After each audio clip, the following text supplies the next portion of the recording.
Okay, welcome everyone to today's Town of Chatham Zoning Board of Appeals meeting. The date is June 10th, 2021. Please note that this meeting is being recorded and will be available shortly hereafter for scheduled and on-demand viewing on any smartphone or tablet device. If anyone else is recording the meeting, please let us know. Pursuant to Governor Baker's March 12, 2020 order suspending certain provisions of the open meeting law and the Governor's March 23, 2020 order imposing strict limitations on the number of people that may gather in one place, this meeting of the Chatham Zoning Board is being conducted via remote participation. No in-person attendance of members of the public will be permitted, but every effort will be made to ensure that the public can adequately access the proceedings as provided for in the order. A reminder that persons who would like to listen to this meeting while in progress may do so by calling the following phone number, 508-945-4410. Then you have to punch in the conference ID number, which is 154-894-615, and then hit the pound. Despite our best efforts, we may not be able to provide for real-time access, and we will post a record of this meeting on the town's website as soon as possible. We now need a roll call of all members to authorize this form of meeting. So I'm looking for a yes or no. Dave Veach. David H. Veach, yes. Paul. Paul C. Semple, yes. Buck. James M. Upson, yes. Dave Thompson. David R. Thompson, yes. Dennis. Dennis Sullivan, yes. Megan. Megan Story, yes. Bill. William Grau, yes. I am David S. Nixon, and I agree too. Okay. I would ask that any citizens or non-board members participating in the call via the phone only, they need to give us their name and the last 4 digits of their phone number for identification purposes. The way our meeting is conducted is as follows. The hearing notice will be read. It'll be read in our case by Sarah B. Clark. Sarah's a Town of Chatham employee. She's the PPO, that's the principal permitting officer, as well as she is the executive secretary from the Zoning Board of Appeals and the HBDC.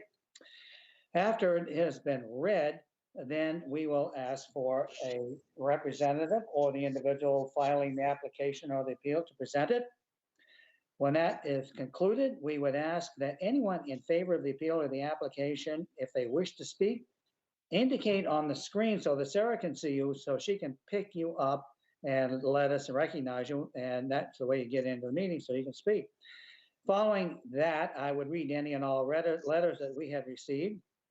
Then we would have anyone in the audience who wishes to speak against the appeal or the application, then they need to, as in the positive recommendation, indicate on the screen so that Sarah can recognize you that you wish to speak.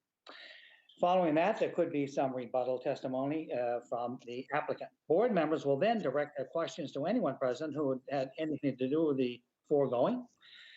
After we have heard the information, we would vote to close the hearing and go into deliberation. At this point, the public is not invited to participate into the deliberation unless a board member invites you into the discussion.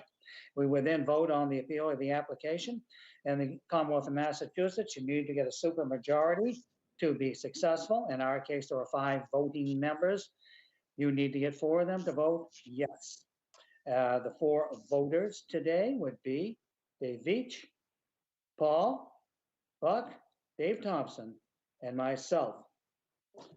All votes will be taken by a roll call. So with that, let me find my big sheet here.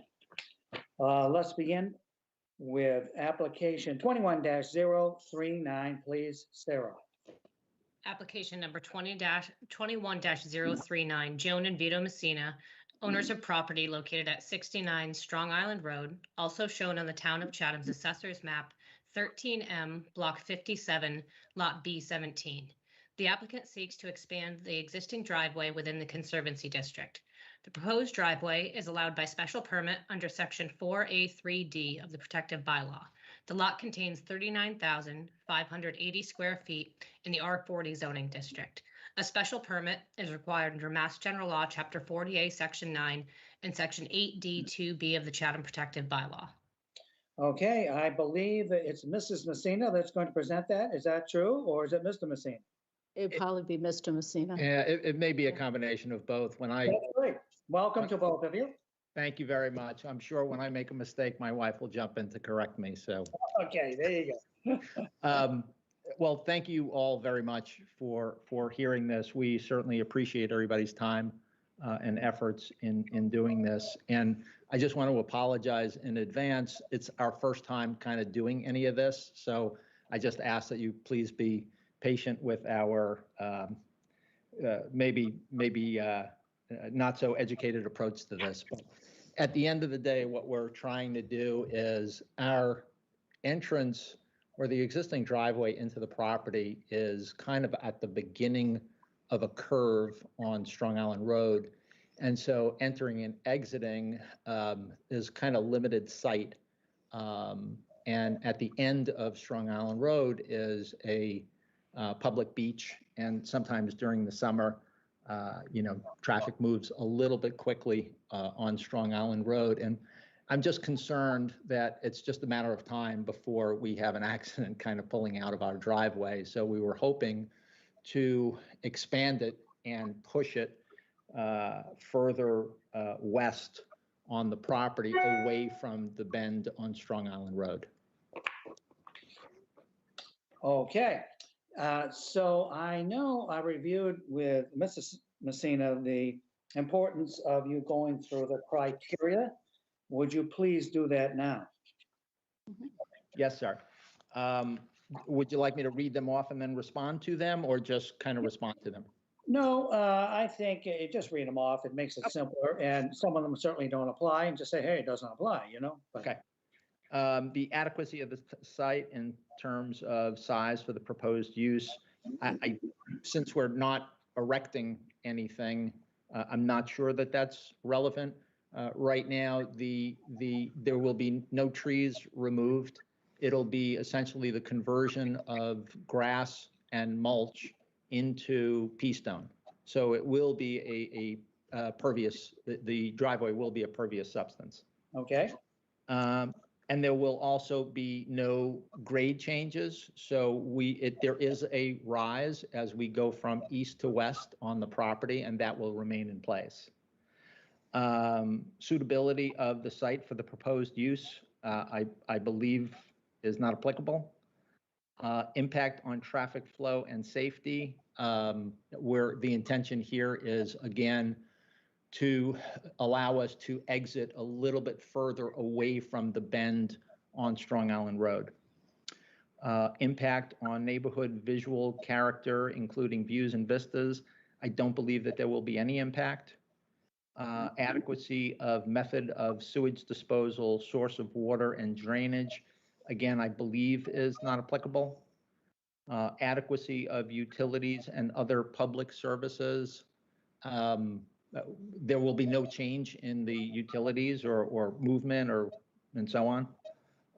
Noise and litter. I don't believe that'll be an issue. I'm hoping that start to finish will be, possibly in the 3 to 4 day range. I have obviously notified all of our neighbors. They understand exactly what we're doing. They're in agreement with it. Most have sent, given us some correspondence and letters and told us that if we wanted them to write the zoning board, that they would be more than happy to, but I didn't know if that was necessary, so I just told them not to at this point. Capability of the proposed use with surrounding land use. I believe we're in compliance on all uses of the property. Impact on the natural environment, including slopes, vegetation, wetlands, groundwater, and water bodies. On the environment, including slopes, again, the topography will not change. We're not digging anything out and so on. It'll be on the existing surface. Vegetation, I guess the conversion of some grass and mulch to pea stone. Wetlands, I don't believe is a concern here, and groundwater, not that I'm aware of, bodies of water. I mean, we're on, what is it, pond? Fox Pond. Fox Pond, but this is at the very front of the property onto Strong Island Road. And then the impact on the neighborhood, town visual character, or any formula business establishments, NA, town visual characteristics. I hope to make the property look nicer after we finish the driveway and things. I mean, that's when we do plan on doing some landscaping work. We have done some landscaping work to the west side of the property, and those have all been native plantings. Okay, thank you very much. That was an excellent presentation. Is there anyone in the audience who would like to speak in favor of this application? If so, please indicate on the screen now so that Sarah may recognize you.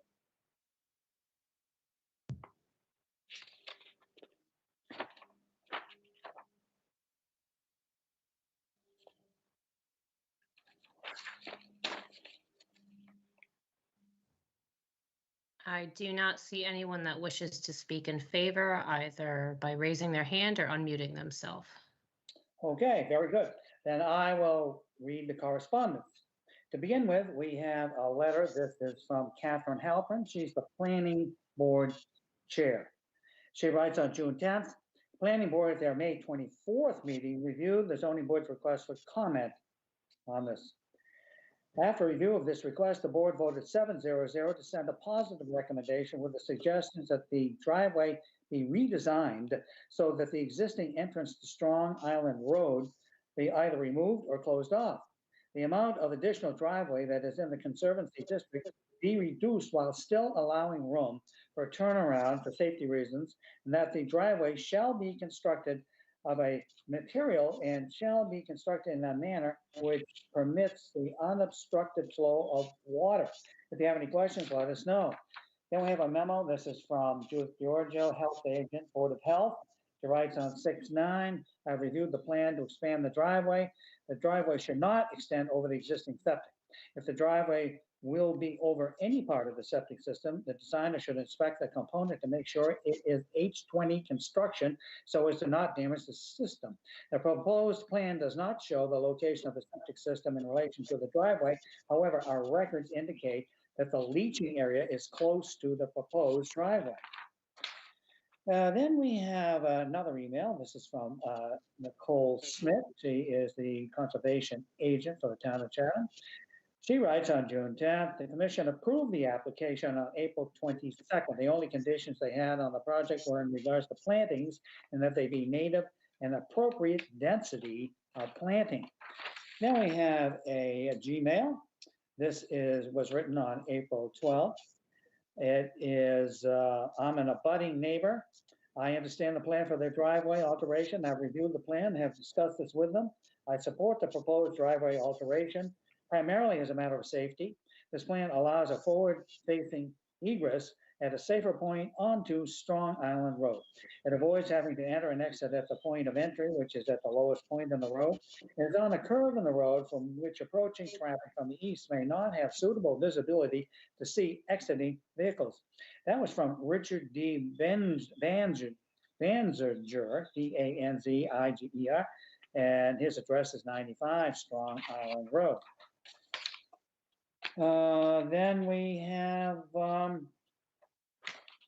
note from Barbara Richardson. She writes on April 8th. Nice to hear from you. Thanks for the explanation of driveway work. The Conscom notice is very vague. So couldn't figure out what your construction plans were. In any case, thanks for letting us know. Good luck with your project. I'm sure it'll look great when finished. That was from Barbara and Bill Richardson, 55 Strong Island Road. And then we have, we got the write-up. Oh, okay. And have no objections and wish you good luck with your plan. I'm sure it'll pass. We are here till the end of May. You can mention this to the hearing, and thank you very much. That's Lana, L-O-N-A, and John Kissinger, 58 Strong Island Road, and that is the extent of the correspondence. Is there anyone in the audience who has a specific question or would like to speak against this application? If so, please indicate on the screen now so that Sarah may recognize you.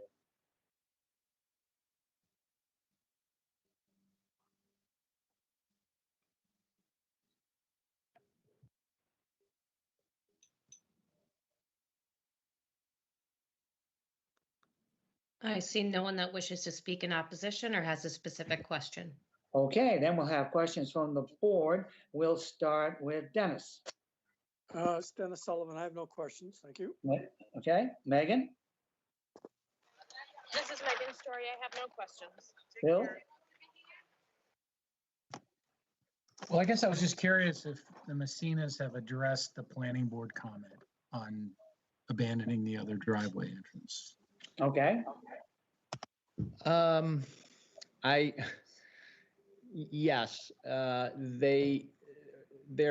thought was, if we close the existing driveway and only have the new proposed driveway, that portion of it becomes somewhat curvy.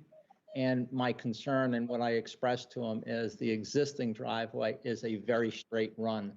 And so trucks even a pickup truck would not be able to back down the new section of the driveway, which is why we were leaving the old, so that garbage disposal, unfortunately, Amazon Prime, which unfortunately we get deliveries every other day on, it's much easier for them to be able, and much safer for them to be able to come in and out from there. I don't believe that a larger truck would be able to back in and out of the new section.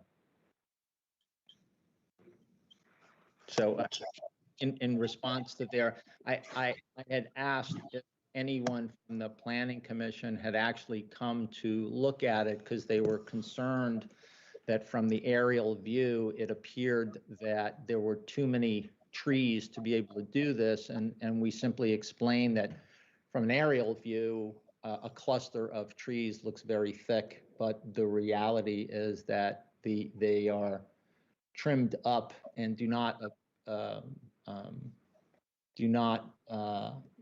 are not any kind of obstruction as far as a view perspective. So I don't know, sir, if that answers your question, to be quite honest with you, but we were not necessarily in agreement with the planning board's recommendation, yet we really didn't have an opportunity to rebut. all right, Bill, any other questions? No, I don't have any other questions. I did look at it and I thought it made sense to leave that portion of the driveway. That's why I was curious about the planning board's suggestion, but Yeah, thank you, sir. no, nothing else, Dave. Thanks. All right, Dave Veach, Dave Veach has no questions. Paul, Paul Sample has no questions. Buck, Buck has no questions. Dave Thompson, Dave Thompson has no questions, sir. and I have none. Okay, a motion, please, Paul. This is Paul Sample. I'll move to close the hearing and move into deliberations. We need to Dave vote on Veach that.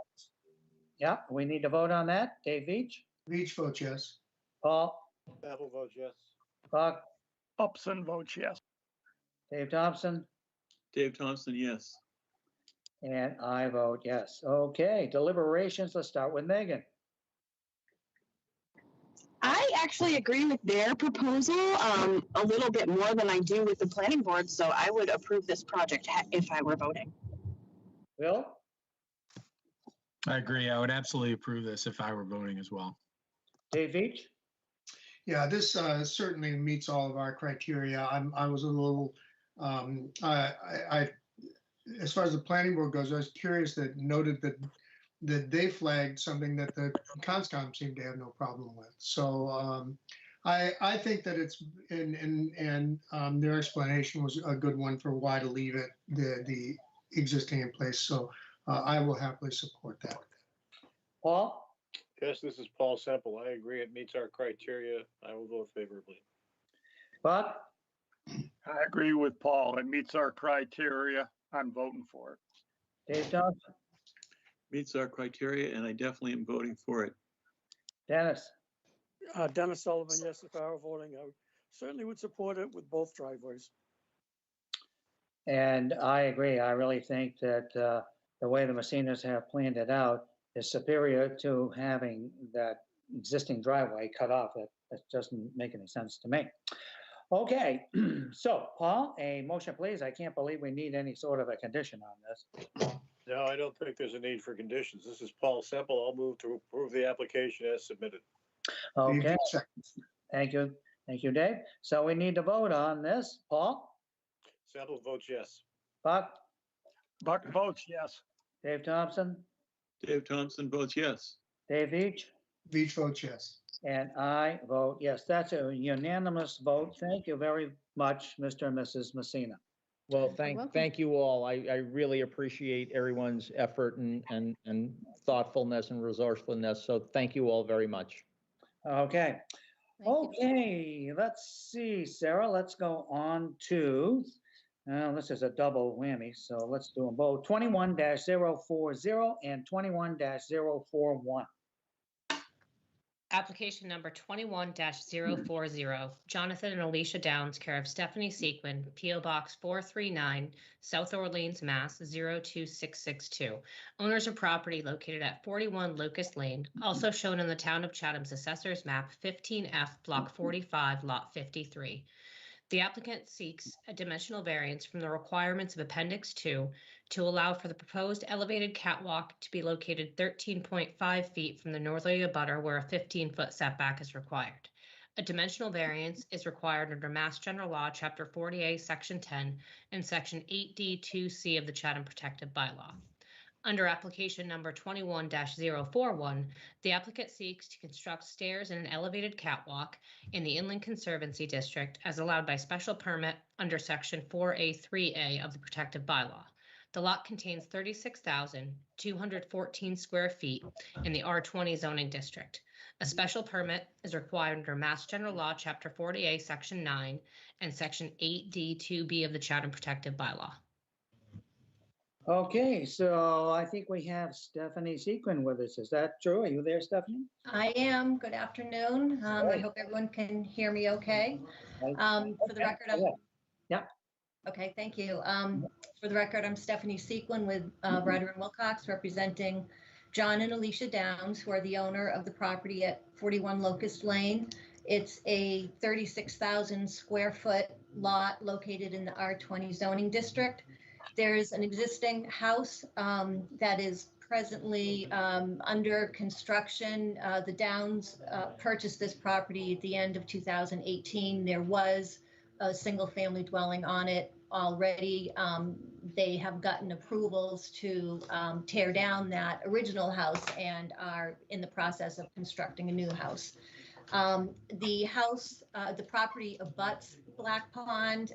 The house will overlook the pond. And obviously the Downs would like to have access to the waters of the pond for kayaking, bird watching, things like that.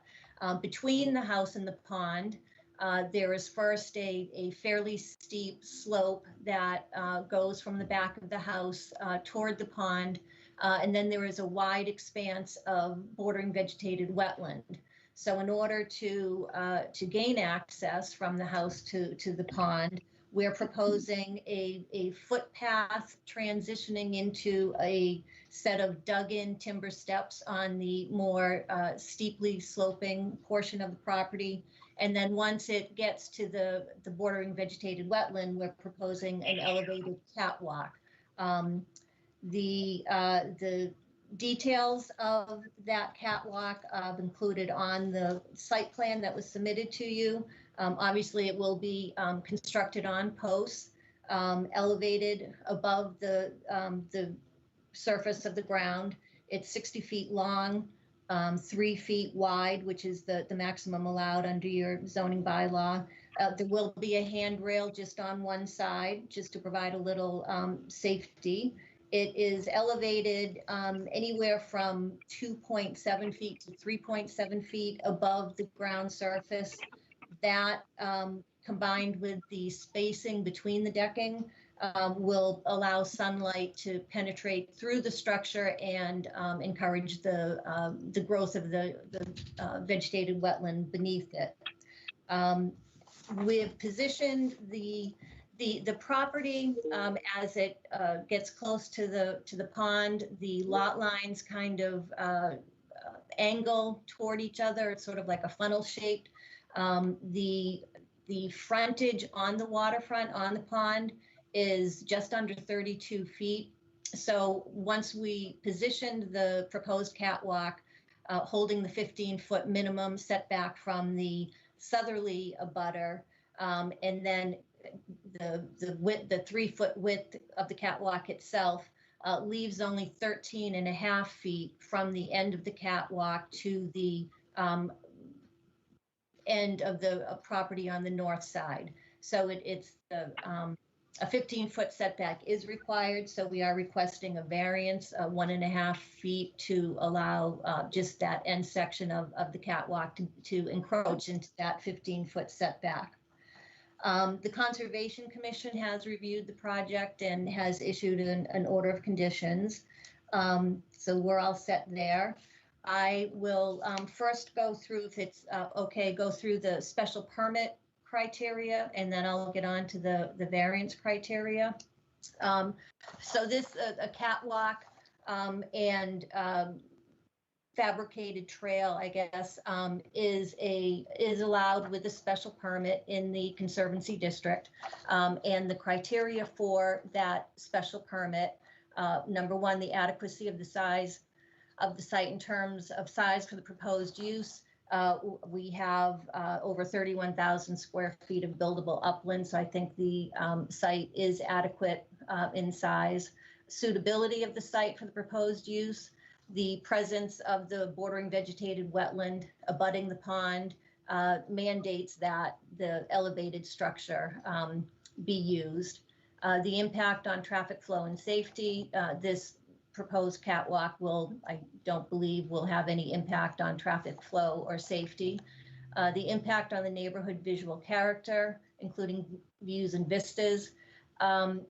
It's minimal width, the minimal height, so I don't think it will be substantially visible from, probably the only place it will be visible would be from the water itself. The adequacy of method of sewage disposal, source of water and drainage, not applicable here. Adequacy of utilities, not applicable. Noise and litter, I don't believe this use will generate either noise or litter.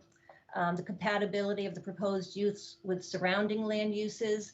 They're on either side, both abutters have one has an elevated walk across the wetland to the pond, and the other one has more of an at-grade walkway across the wetland. And as you look around the pond, you can see there are several other walkways and actually some docks in the pond. So I believe it is compatible with surrounding uses. The impact on the natural environment, including slopes, vegetation, wetlands, groundwater, and water bodies.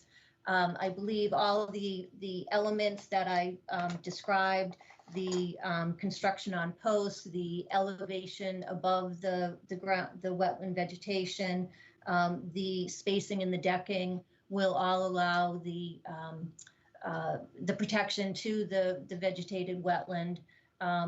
The Conservation Commission was very careful about not allowing any sort of material that would leach into the ground or into the groundwater. So I believe as designed, it will not have an adverse impact on the environment. And then the last one, impact on neighborhood and town visual character of any formula business is not applicable. Next, as far as the variance that we're requesting to allow the catwalk to be 13.5 feet from the northerly property line where 15 feet is required. First, owing to circumstances relating to the soil conditions, shape or topography of the land or structures, this low flat topography adjacent to the pond provides conditions that are suitable for the growth of wetland plants.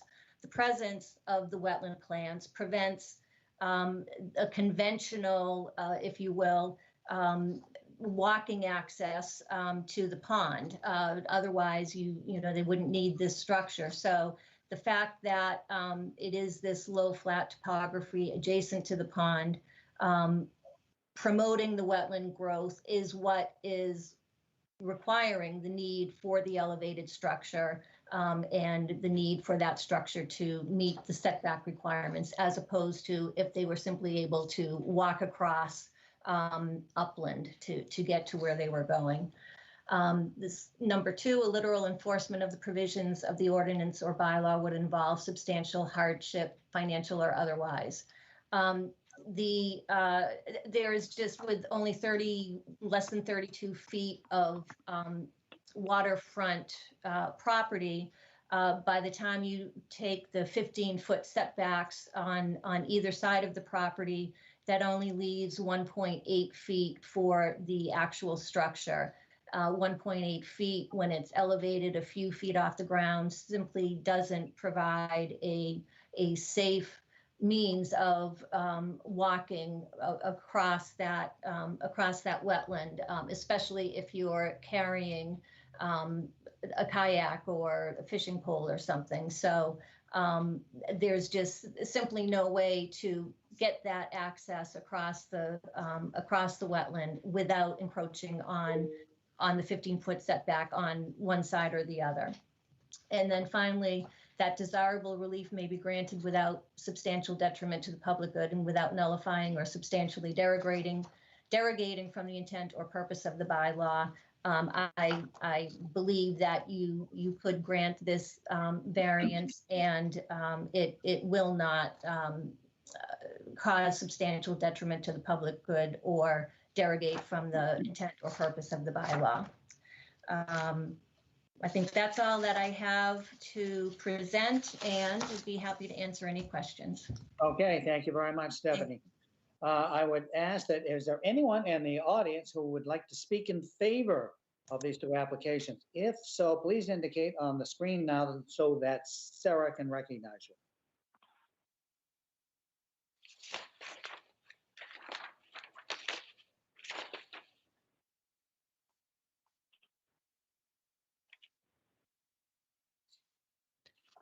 I see no one that wishes to speak in favor of this application. Okay, then I will read the correspondence, which happens to be the same for both. We have a note from Nicole Smith. Again, she's the new conservation agent for the town of Chatham. She writes on June 2nd, 41 Locust Lane was approved by the Conservation Commission and a permit has been issued. The plans you have match our approved ones, and that is the exact same letter for both of the requests. And there's nothing else. Okay. So, is there anyone in the audience who would like to speak either against this or has a specific question? If so, please indicate on the screen now so that Sarah can recognize you.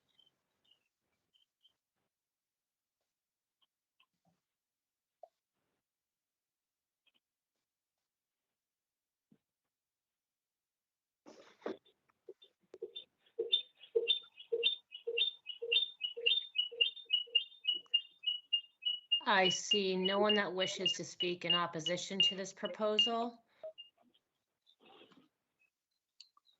or has a specific question. Okay, very good. Then we'll have questions from the board. We'll start with Bill. I have no questions. Dave Veach. Dave Veach has no questions. Paul. Paul Semple has no questions. Buck. Buck has no questions. Dave Thompson. Dave Thompson has no questions. Dennis. Dennis Sullivan, I have no questions. Megan. Megan Story, I have no questions. Okay, and I have none. So I entertain a motion from you, Paul. This is Paul Semple. I'll move to close the hearing and move into deliberations. Dave Veach seconds. Okay, we need to vote on that. Dave Veach, Veach votes yes. Paul, Sample votes yes. Buck, Upson votes yes. Dave Thompson, Dave Thompson votes yes. and I vote yes. So deliberations, Dave Veach. Well,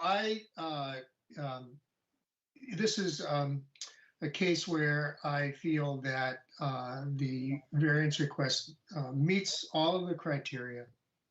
And certainly and meets, it's also the special permit request meets all of the criteria. I think that granting both of those is in the best interests of the town, and as well as the property owners and the neighbors, and I will support it. Paul, This is Paul Semple. I think that the application does meet the special permit criteria. With respect to the variance, having some trouble with the concept that there are circumstances relating to soil conditions, shape, or topography, which is not generally affecting other areas in this location. I mean, it seems to me that the land that we're looking at is very similar to all the other land that is located right there, and that there is nothing unique about the conditions, the shape, or the topography.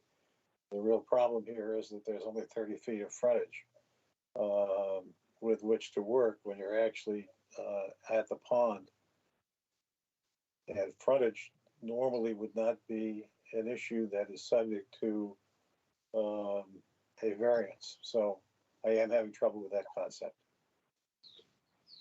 okay, Buck, In my previous experience sitting on conservation, I've seen similar applications, and not that it has to do with ZBA, but the owners do have a right to go down to the pond, and without this being approved, there's going to be safety issues and there's going to be damage to the environment. So when you weigh the two, I'm in support of the application.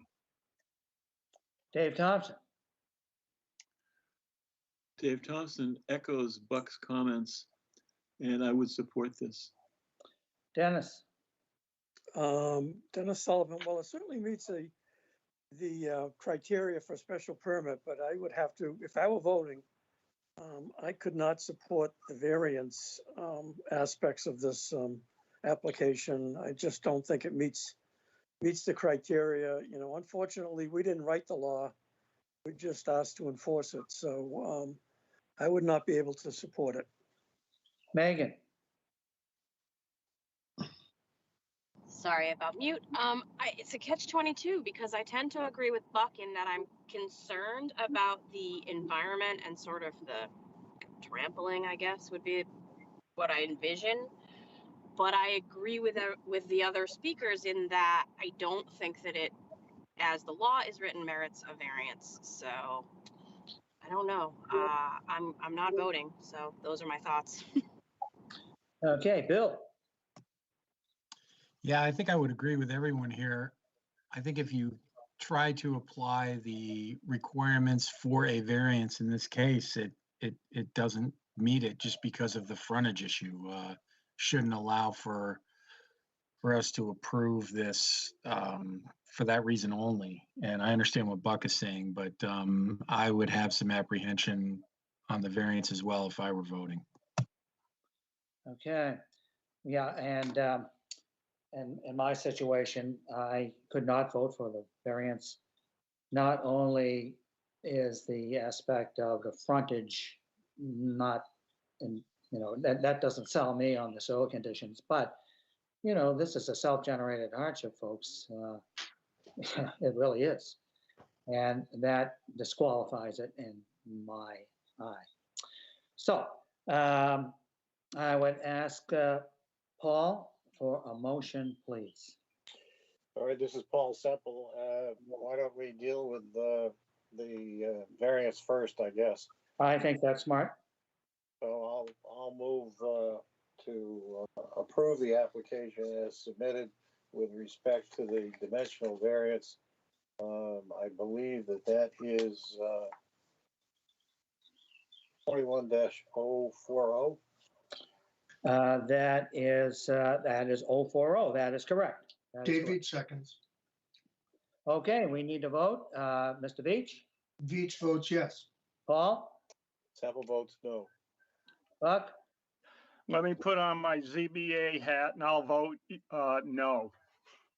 Dave Thompson. Unfortunately, I'm going to side on the no side, and I'll vote no. Okay, and I will be voting no. So that is defeated. One vote in favor, 4 against. Sarah, does that mean that we need to go forward with 21-041 or not? So you could grant the special permit for a catwalk, but they can't construct it, or as proposed, it would need to comply with all the required setbacks in this case. Okay, so Stephanie, I think I would ask you to withdraw 21-041.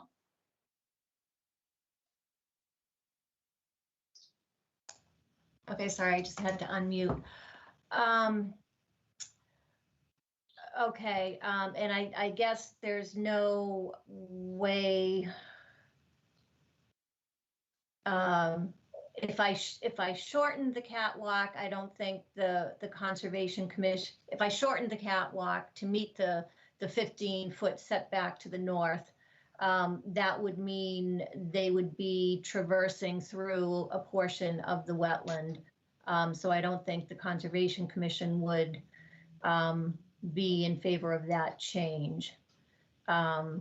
So yes, I guess I will request that this application for the special permit be withdrawn. Okay. Is there any discussion on that? Okay, then Paul, would you make a motion, please? Yeah, this is Paul Semple. I'll move to grant the requested relief to withdraw the application. Okay, Dave Veach seconds. now we need to And vote. Dave That's a Beach? withdrawal without prejudice, correct? Yes, sir. Thank you for reminding us. Yes, thank you. Dave Beach, Veach votes yes. Paul, Sample votes yes. Buck, Upson votes yes. Dave Thompson, Dave Thompson votes yes. and I vote yes. Thank you, Stephanie. Okay, thank you. Okay. Okay, Sarah, let's go on to 21-042. Application number 21-042, Robert N. Sanders, care of William G. Litchfield Esquire, 330 Orleans Road, North Chatham, Mass. 02650, owner of property located at 46 Toby Turtle Road, also shown on the Town of Chatham's Assessor's Map 3B, Block 23, Lot B30. The applicant seeks to modify special permit number 18-044, granted on July 12, 2018, which allowed for the elevation of the existing dwelling to allow for the construction of a new foundation and an expanded foundation with a deck above, 16.6 feet from the road. The applicant now seeks to modify special permit number 18-044 to allow for the validation of a deck which was constructed 14.9 feet from the road, where a 25-foot setback is required. The building coverage is 1,281 square feet, 21%, where 15% is the maximum allowed, and will remain unchanged. The lot is non-conforming in that it contains 6,086 square feet, where 20,000 square feet is required in the R20 zoning district.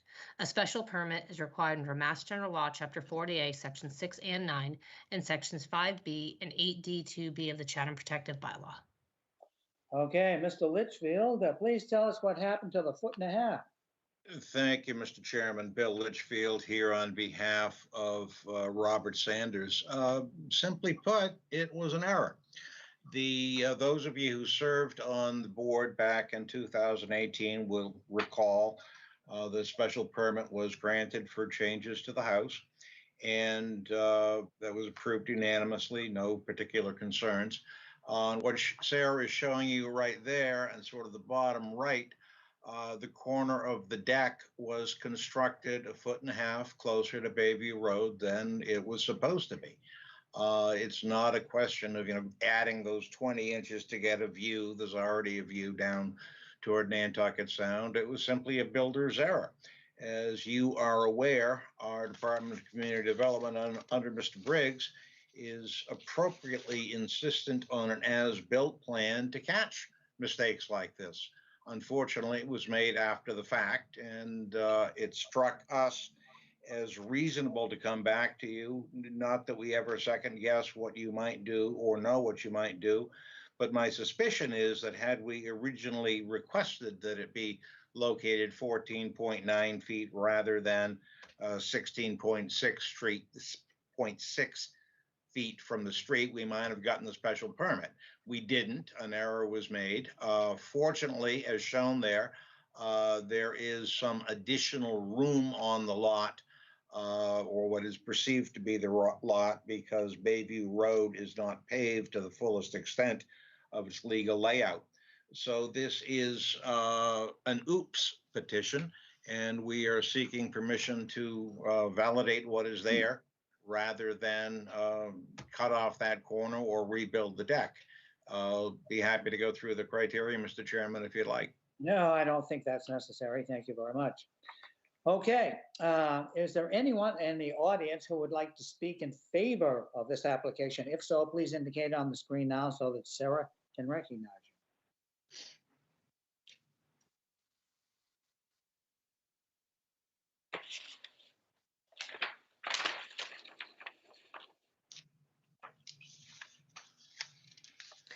I see no one that wishes to speak in favor of this application.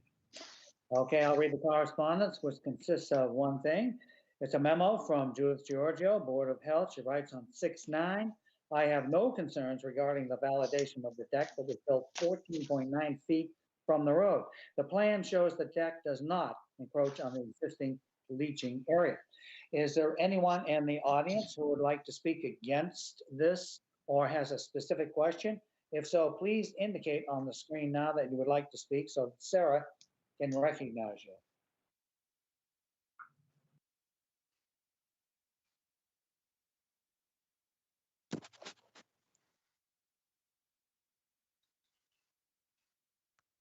I see no one that wishes to speak in opposition or has a specific question. Okay, so we will have questions from the board. Let's start with Dave Thompson. Dave Thompson has no questions for Bill. Dennis.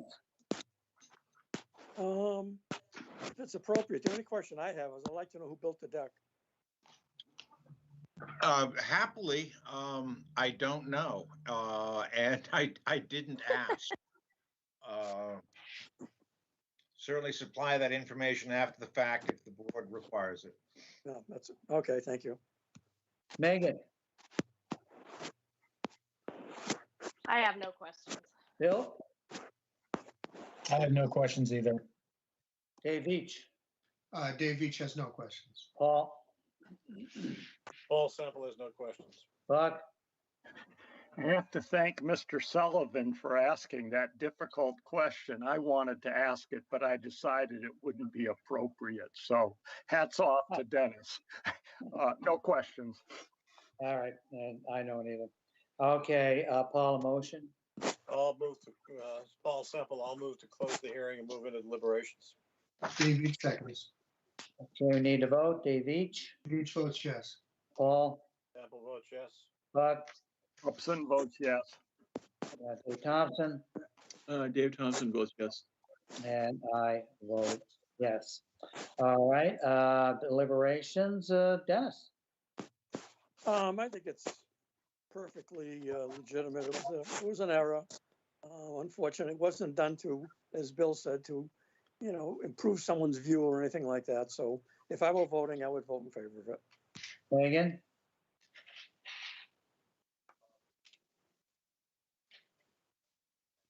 Sorry, I'm having trouble with mute today.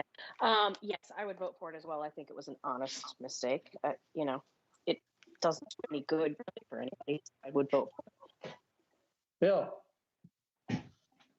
Yeah, I would also vote for this. I do think it was an honest mistake. I saw the deck and actually spoke to the owner briefly, but I don't think it was anything but that, and I would vote for this as well.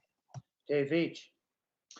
Yeah, I mean, this is no more, this still meets all of our criteria. It's no more detrimental to the neighborhood than what we had previously approved, and can easily support it. Paul.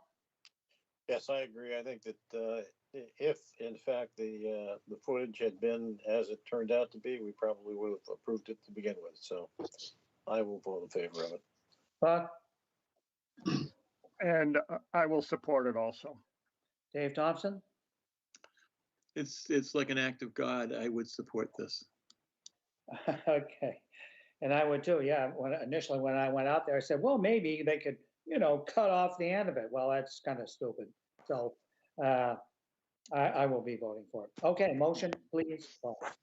This is Paul Semple. I'll move to approve the application as submitted. Dave Veach seconds. Okay. We need a vote. Dave Veach. Veach votes yes. Paul. Semple votes yes. Buck. Upson votes yes. Dave Thompson. Dave Thompson votes yes. And I vote yes. That's a unanimous decision. Thank you very much, Mr. Litchfield. Thank you, Mr. Chairman, members of the board. Okay, Sarah, we have 21-043. Application number 21-043, Bernard Whitney, care of William G. Litchfield Esquire, 330 Orleans Road, North Chatham, Mass. 02650. Owner of property located at 95 Landing Lane, also shown on the Town of Chatham's Assessor's Map 13J, Block 29, Lot R3. The applicant seeks to enlarge, extend, or change a non-conforming dwelling on a non-conforming lot via the construction of a second floor addition, porch, and deck. The existing dwelling is non-conforming in that it is located 36.4 feet from the road, 19.7 feet from the southerly abutter, and 21 feet from the northerly abutter. The proposed second floor addition will be non-conforming in that it will be located 21 feet from the northerly abutter. The proposed porch will be non-conforming in that it will be located 37.5 feet from the road, where a 40-foot setback is required, and 20.2 feet from the northerly abutter, where a 25-foot setback is required.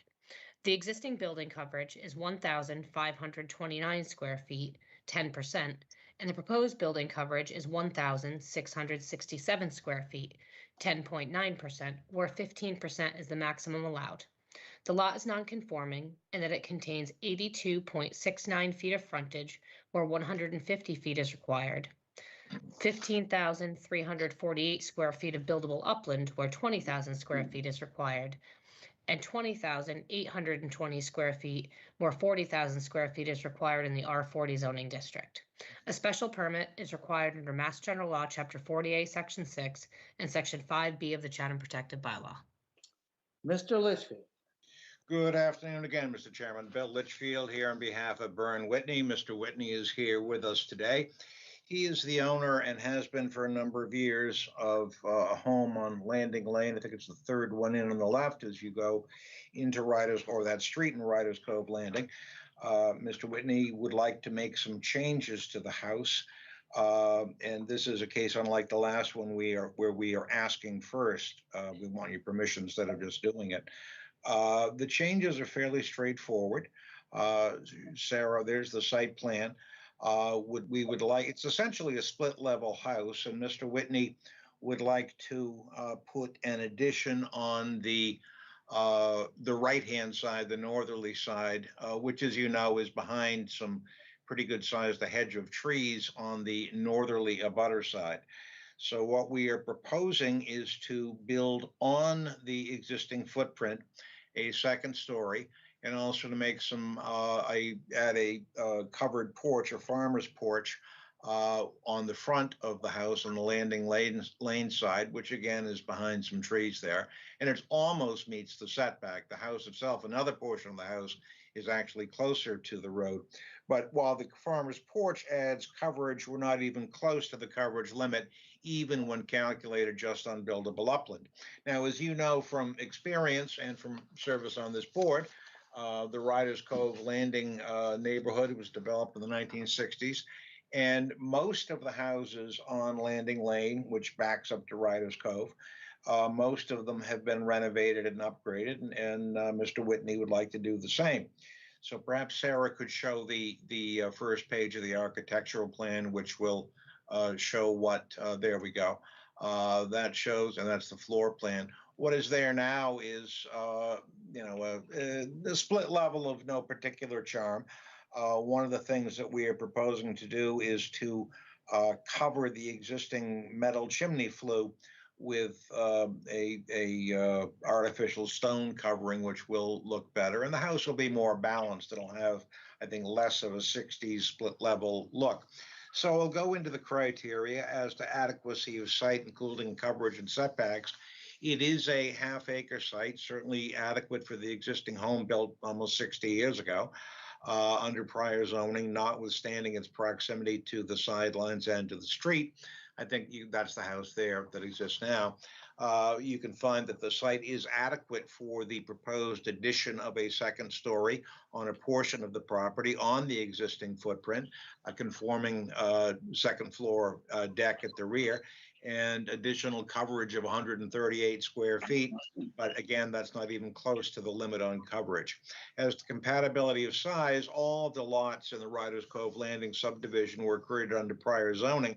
Those on the westerly side of Landing Lane, such as this one, have buildable upland shortages. If you look at the third page of the handout that I filed and Sarah was kind enough to send to you, you will note that we have one of the smallest houses in the neighborhood. Our current footprint is 1,529 square feet. It is, in fact, the smallest by footprint, 1,529 square feet, coverage of 7.3% of the entire lot. If you approve the special permit, we're only adding 138 square feet of coverage. Will be, I think, the second smallest at 8% coverage, or third smallest. The gross floor area of the house will, of course, increase by about 600 square feet, and the living area by the same number, but it will still be comparable to the other houses on the street. It'll be 2/3 of the size in terms of living area, 2/3 of the size of the house next door, and half of the house living area of the house 3 doors down. So if you approve the special permit, it will certainly remain compatible and still one of the more modest homes in the neighborhood. As to the extended increase of nonconformity, we have street sideline and lot size nonconformities. There is a 9-inch change in the sideline nonconformity on the north side, owing solely to the angle of the lot line as shown there, because the lot line cuts down toward the street. The house, the farmer's porch, is going to be a little bit closer to the lot line. But that 9 inches, I think you can find to be, by essentially any measure, not substantial and not substantially more detrimental, again, particularly because that side of the property is well treed. As to suitability of site, the property has been suitable for residential use since the house was built in 1965. There are no environmental issues. The chair will read a letter, I believe, from the Conservation Commission indicating that they reviewed it and made a negative determination. And to remind you, negative in this sense is a good thing. It means that there are no environmental considerations. They don't require any further filing. As to scale, siting, mass views, and vistas, it is a house of no classic charm. It is sited in the middle of the buildable upland. If you approve the special permit, there will be no changes to views and vistas, but I think it will have a more balanced and improved aesthetic quality. It'll be certainly more in keeping with the other upgraded homes on the street. To the degree that the house has mass, it'll be somewhat lessened by the farmer's porch. And I think the change in the chimney, the appearance of the chimney on the left side, the side we're not dealing with, will also be an improvement. As compatibility of use, it's purely residential and there's no change there. Adequacy of water and sewer, town water, and there's no change in the number of bedrooms. However, the chair will read a letter from our health agent, Judy Giorgio, suggesting that the proposed study on the second floor outside of the master bedroom meets the legal definition of a bedroom, and it does. By 93 square feet, a bedroom is legally defined as something which is 70 square feet or more with sufficient privacy for sleeping. So I've already brought that issue to the attention of the architect and to Mr. Whitney, and we will deal with that as appropriate. Thank you very much, Sarah. As shown there, nope, let's see, it's over to the, kind of go down to the left, I think you'll see it. It's not that floor, it's the new one. Yeah, there. The master bedroom to the right of the walk-in closet, which is 93 square feet. Because it is 93 square feet, it meets the definition of a bedroom. So we got a couple of choices. One is to have a casement opening. Another would be to have opening to the stairway below. And third would be to move the doorway back into the study to get it down below 70 square feet. But obviously, as you know, we need Board of Health review for that, and we will do what is necessary to address that issue. No issues for traffic flow and safety, noise, or litter. What is an issue, as you know, is whether the creation of a proposed second floor on the existing footprint with a small and entirely complying increase in coverage is substantially more detrimental to the neighborhood. And I think that you can find that it is not at all detrimental. The change in the house can, I think, be seen as an architectural improvement, and it results in a minimal change in nonconformity. Again, there are no coverage issues, and it will remain compatible with and be smaller than other neighboring homes. So in light of the criteria and the plans, I think you can find that the proposed change on this house in this neighborhood is not substantially more detrimental. And I'll be happy to answer any questions. Okay, thank you. Is there anyone in the audience who would like to speak in favor of this application? If so, please indicate on the screen now that you would like to speak so that Sarah can recognize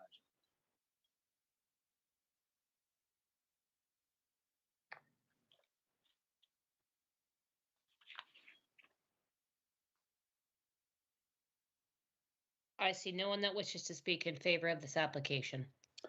you. Okay, I'll read the memo that Mr. Litchfield mentioned from Judith Giorgio, Health Agent, Board of Health. She writes on 6/9, I have reviewed the plan to add an addition to a second floor to this property. The proposed plan moves a bedroom to the second floor as a master suite. The proposed office on the second floor meets that definition of a bedroom and would add septic flow to the property. The design of this room must be revised to eliminate it as a potential bedroom. The property is approved for 3 bedrooms. Mr. Litchfield mentioned something from conservation, I think. I don't have that. Do you have that, Sarah? I do not, because the area, there's a small area within their jurisdiction, but I do know that they have been to conservation. Typically they, as far as building permits and things, they wouldn't look at really any of this addition, potentially the deck, but it's all over existing footprint. Okay. So, Mr. Litchfield, unless you have something up your sleeve, that's the correspondence. I do not have anything up my sleeve, Mr. Chairman. Okay, very good. All right, then I would ask, is there anyone in the audience who would like to speak either against this application or has a specific question? If so, please indicate now to Sarah so that she can recognize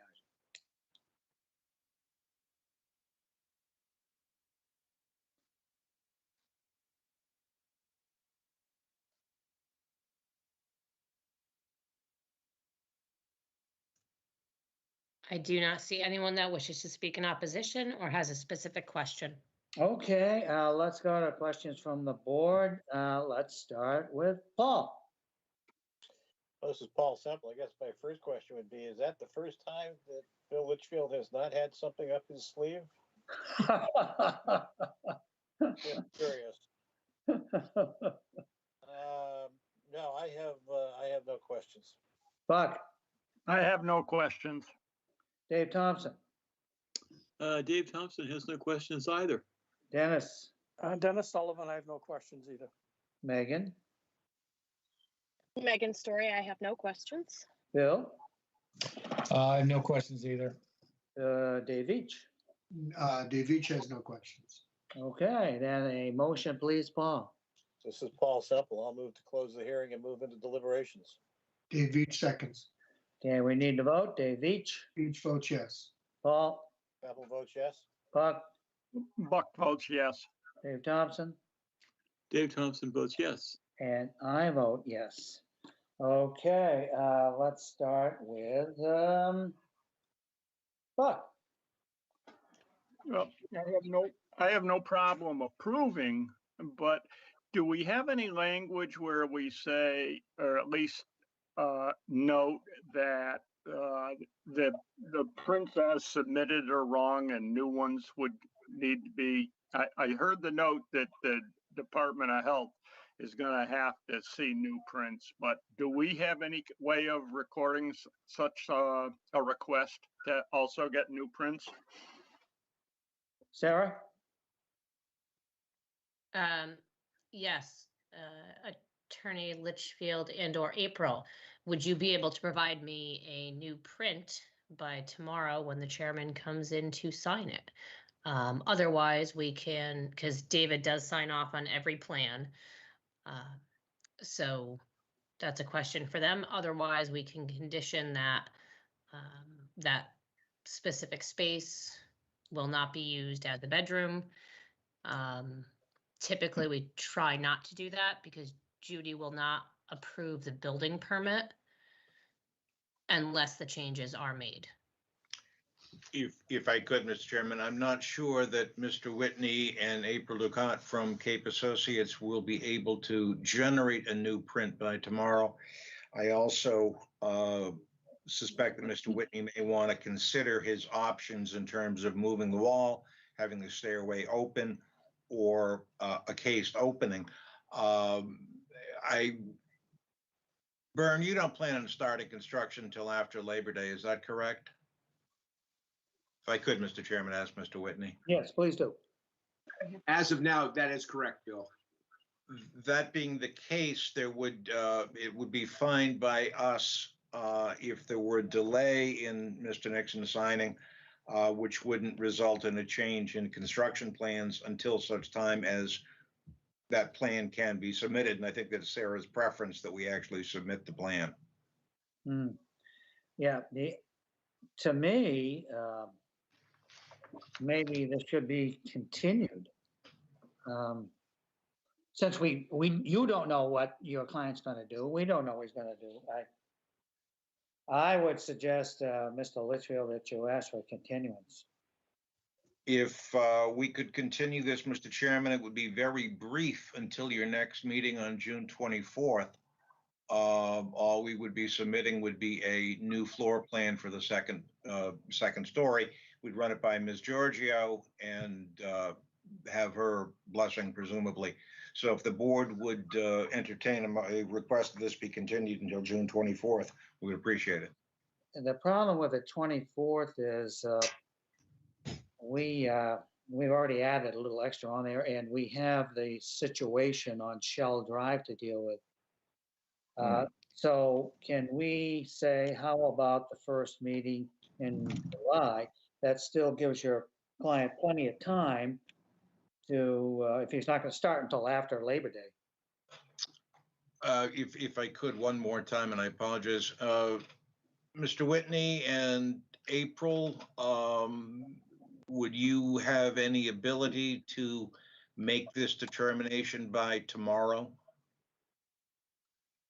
Yeah, hey, this is Bern. We have no problem expanding that door. The question is just if April and the design folks can get a drawing over there to show that the door is widened. We have no problem with that. What time tomorrow? Sorry, this is April. Well, I'll tell you, I was going to meet Sarah at 8:30 a.m. But that can be changed. You tell me what time it would be there. I can probably have it to you tomorrow at 9. 9 o'clock? Okay, that would be great. Okay. And April, just email that, just email that to me and I will print it out.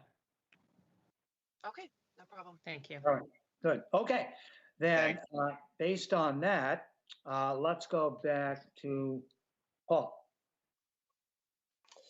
I guess one question I would have is, we're talking about construction after Labor Day, so in terms of conditions, Also, I'm not sure that site lends itself to all construction vehicles being on site. Is that in fact the case? We understand that it is not the largest lot in the world, but there's also not a lot of concrete trucks and things like that. It's going to be Cape Associates, I think, is on the phone. Can you do you, if I could, Mr. Chairman, do you envision any difficulty, or can you guarantee there will be no difficulty in blocking access to landing lane? Correct. Like you said, there won't be large construction vehicles coming in and out, a couple deliveries here and there. For the most part, a couple construction vehicles. We've done a lot of work on landing lanes, so I know the challenge there. It's a tight squeeze, but I see no problem working around that. All right. Well, I think given that information, I will. This is Paul Semple. I'll move to approve the application as submitted, with the understanding that, with the condition that construction would not begin before Labor Day, and that access to landing lane will continue to be maintained available during the period of construction. Dave Veach seconds.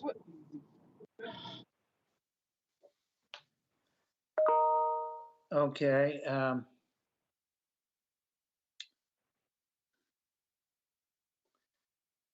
Were there any other concerns before we go forward with this? Let's start with Dave Thompson. Anything else you have to, that you would No, be? I don't have anything else. I was just wondering if we're overstepping on the, I just wondered if we were overstepping with this. Yeah. I really, why are we getting involved in a room inside the house? I wasn't aware of the fact that that was part of our business. I think we're stepping. Okay, it is, Dave, because we need the recommendation from Judith Giorgio, the Board of Health, and she's very concerned about this. So it is possible that the design of the house would change. So I think I realize that, Mr. Nixon. I realize that. But we know that they can't give a building permit if there's something like this floating in the wind. But I realize that you can't sign off on the plans. Absolutely not. That's right. Oh, it's another one of those darn sticky wickets. I'll go along, and if you want me to give a yes, I'll give a yes. Okay. Dennis, did you have anything to add to the concerns here? No, thank God it's not another mini mansion. And I think Yeah, it's a good okay. project. And Megan? No, my question was going to be similar to the overstepping one insofar as can they just submit to us, the plans as they are with the exterior. But now I understand more clearly that we need that nod from Judith Giorgio. My only other thought would be that I don't, I think that conditions, we should try to, given the fact that they're building after Labor Day, we should try and limit the conditions as best we can. Okay. So that they have, yeah. Bill? Nope, I don't have any other comments on this. I would, if voting, certainly vote to approve it. Okay. Okay, so Paul, let's try a motion, please. This is Paul Semple. I'll move to approve the application as submitted with the condition that construction would begin after Labor Day 2021, and that access to landing lane be maintained throughout the period of construction. Dave Veach seconds. Okay, voting, Dave Veach? Veach votes yes. Paul? Semple votes yes. Buck? Upson votes yes. Dave Thompson? Dave Thompson votes yes. And I vote yes. That's a unanimous decision. Thank you very much, Mr. Litchfield. Thank you very much, Mr. Chairman, members of the board. Okay. Sarah, 21-044, please. Application number 21-00044, Alexander Mitroskis, care of Tony Gianfrido, P.O. Box 1383, South Dennis, Mass. 02660. Agreed lessee of the property located at 1200 Main Street, also shown in the town of Chatham's Assessor's Map 11E, Block 10A, Lot 31A. The applicant proposes to establish and operate a formula business restaurant under Section 3C4C of the Protective Bylaw. The applicant is and proposes to do business as a restaurant, Honeydew Donuts, which utilizes a standard array of merchandise, logo, layout, symbol, and signage utilized by 10 or more other businesses worldwide. The property contains 20,316 square feet in a GB3 zoning district. A special permit is required under Section 3C4C and Section 8D2B of the Chatham Protective Bylaw. Okay, so who do we have as a presenter? Is it Mr. Gianfrido? Yes, yes. Good evening, everyone. Hopefully you can hear me. I can. Okay, thank you. Mr. Chairman, this is Paul Semple. I had one preliminary matter I wanted to raise. It seems to me that it may be more appropriate for us to consider this after we have received the site plan review from the planning board, since a number of the questions that have been raised in letters to us are issues that will need to be decided by the planning board and would be considered by us in considering whether this is an appropriate arrangement.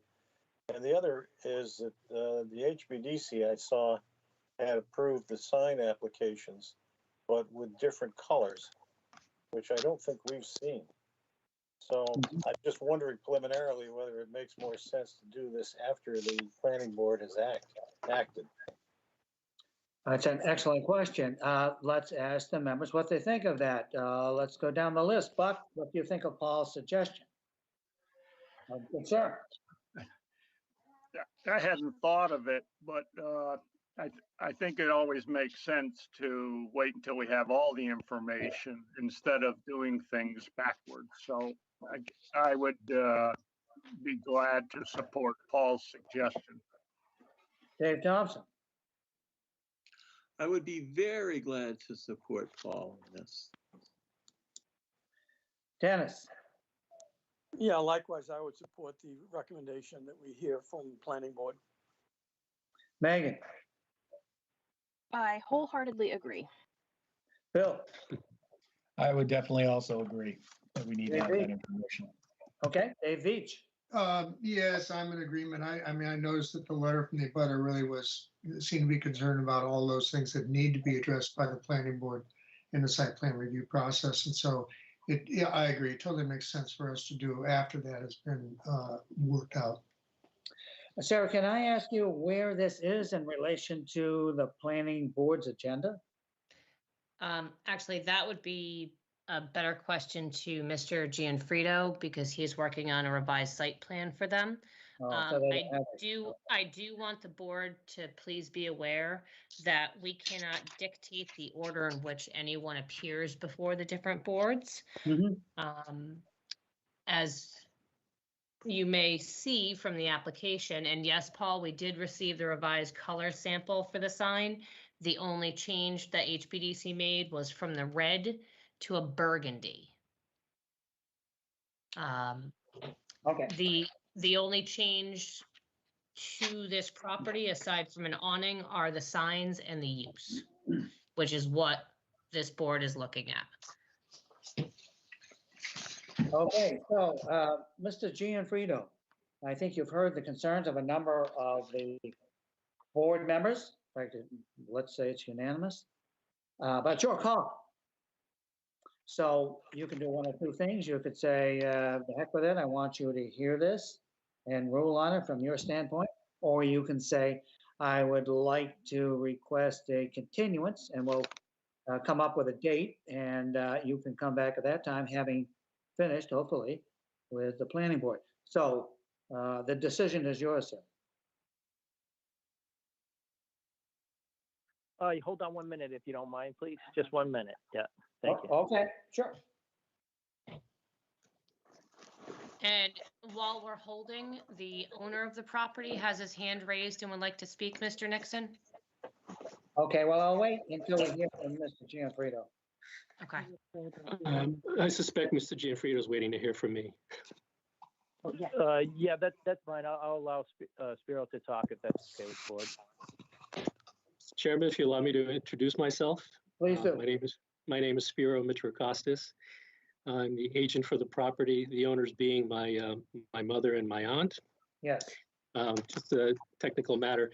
Alexander Mitrakostas' estate has recently been settled, so he would no longer be considered party to the application. Okay. But also on the line is Michael Pierce, attorney for the family. What I wanted to try to clarify is that this is almost a hand-in-hand process going forward with Planning Board and the Zoning Board of Appeals. We could have executed a proposal to them and a plan that they would find acceptable and approve it, only to come to you to find out that it was all for naught. So we would like to take advantage of the opportunity to at least present and open this public hearing, which may inevitably be continued. But we'd like to have the process move forward to some degree so we get some indication from you what your concerns are, as we're also working out the site plan concerns with the planning board. Okay, fine, then that's what we'll do. So the floor is yours, Mr. Gianfrido. Okay, thank you very much for that. I agree with Spiro on that. I'd like to just move forward so we can address the concerns, so we can take care of those going forward. So, as you know, my name is Tony Gianfrido, owner of the Honeydew Donuts currently in Hyannis and Dennisport. And obviously we're proposing for the location here at 1200 Main Street. Let me just walk down the criteria list that you'd like me to address. Adequacy of the site in terms of size for proposed use. Obviously, it was an existing restaurant for 40 years. We're going to come in as another restaurant, actually lighter use than the previous restaurant. We're actually cutting the seats. The seats used to be 98. We're going to cut it down to 40. We're also reducing some parking spaces. We're going to be adding an extra handicap spot on the side entrance there, and we're going to be removing some spaces to accommodate some more green space and potentially some outdoor seating down the road.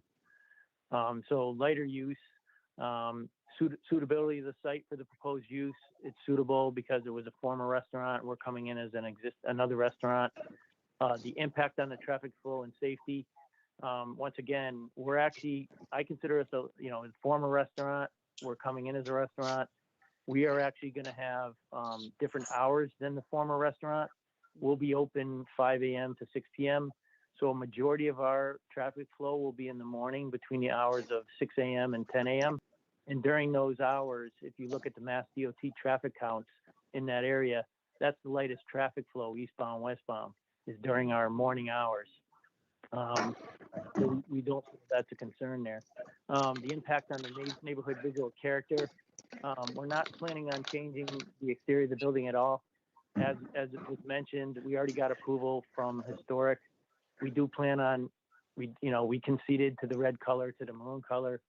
The historic actually agreed that they would not want us to change the exterior of the building. We all think it's nostalgic. It was, New England pizza for 40 years. We don't want to change that. We like the brick exterior. We're planning on doing additional landscaping there. We're going to reseal coat in the parking lot. We're going to add some green space. We're definitely going to beautify the space for sure. So that also addresses the impact on the neighborhood visual character and view. We don't feel we're going to have any impact there. Adequacy of method of sewage and source of water and drainage. We're not changing anything. The landlord just went through the sewer connection, I think about a year ago or so. So we're actually going to have lighter usage. And I think Judy might have indicated that to the Board of Health because we have less seats. We're cutting the seats in half. So the sewer usage is going to be less. We feel there's plenty of utility. There's actually 400 amps coming into the building. We only need 200 amp. So it's adequate utility. Noise and litter, not a problem. If you look at my stores in Hyannis and Dennisport, we clean our lots consistently. We're very neat. There is no noise. It's mainly a morning business, so we're not an evening business. There's no alcohol. There really is no noise. Compatibility of the use with surrounding land use, we don't feel that's an issue. We feel it fits right in. Former restaurant, we're coming in as a restaurant. We don't feel there's any impact on the environment or the groundwater. Once again, same use. And I think I already touched on number 10, which is the visual character. We do plan on making obviously significant changes on the interior. Obviously, it's we want to make that look really nice and conform. But we will be cleaning up the outside significantly. So I just wanted to make sure you knew that. So I think that addresses all the criteria there. I'm more than happy. I see all the other. I'm more than happy to, if you speak to the abutters questions or any questions you might have, maybe on the planning board side or, however you'd like me to move forward here. Okay, well, we'll just continue on. So what I'm going to do now is ask that if there's anybody in the listening audience that would like to speak in favor, they should indicate on the screen now so that Sarah can recognize you. We do have one person that would like to speak in favor of the application. Okay. Mr. Chairman, this is Spiro Mitrokostas again. I just wanted to continue in a more qualitative fashion to Tony's presentation. I think we're before this board because of the protective bylaw. And despite all the technical issues that he's addressed, I want to reassure you that this property was not made available commercially until and only because we met Mr. Gianfrido and his wife, Tracy. We did not list the property for lease. We were not looking for a national tenant. This just happens to be a mom and pop operation that operates under a franchise agreement. And that's the way we looked at it when we approached them. I met Mr. Gianfrido during the pandemic when he joined the front lines of his business in Hyannis, and I happen to be a customer there. And I've since learned that he's also the one that makes the donuts when his baker needs the day off or can't make it into work. This is exactly the continuation of the operation that my parents had envisioned when they opened there. And we only made this property exclusively available to them. Knowing a little bit about Tracy and Tony, I think these are exactly the type of people that you're going to want as small business owners in town. That's the way we looked at it. They're not absentee. They're not a large chain of franchises. These are owners that are on the property. They live in Brewster. Tony's very involved with local community organizations, particularly Cape Cod Baseball League. And if I were to make you privy to the lease, you would understand that we are sacrificing significant revenues on the lease to make sure that we were doing something in keeping with what we thought was going to be important in the community. We did some research on what should go into that building, and we settled on that use, and then we settled on Tony and Tracy. So I wanted to reassure you that we kept the town's character in mind when we proceeded with the Gianfridos. Okay, thank you very much. Was there anyone else, Sarah, who wished to speak in favor?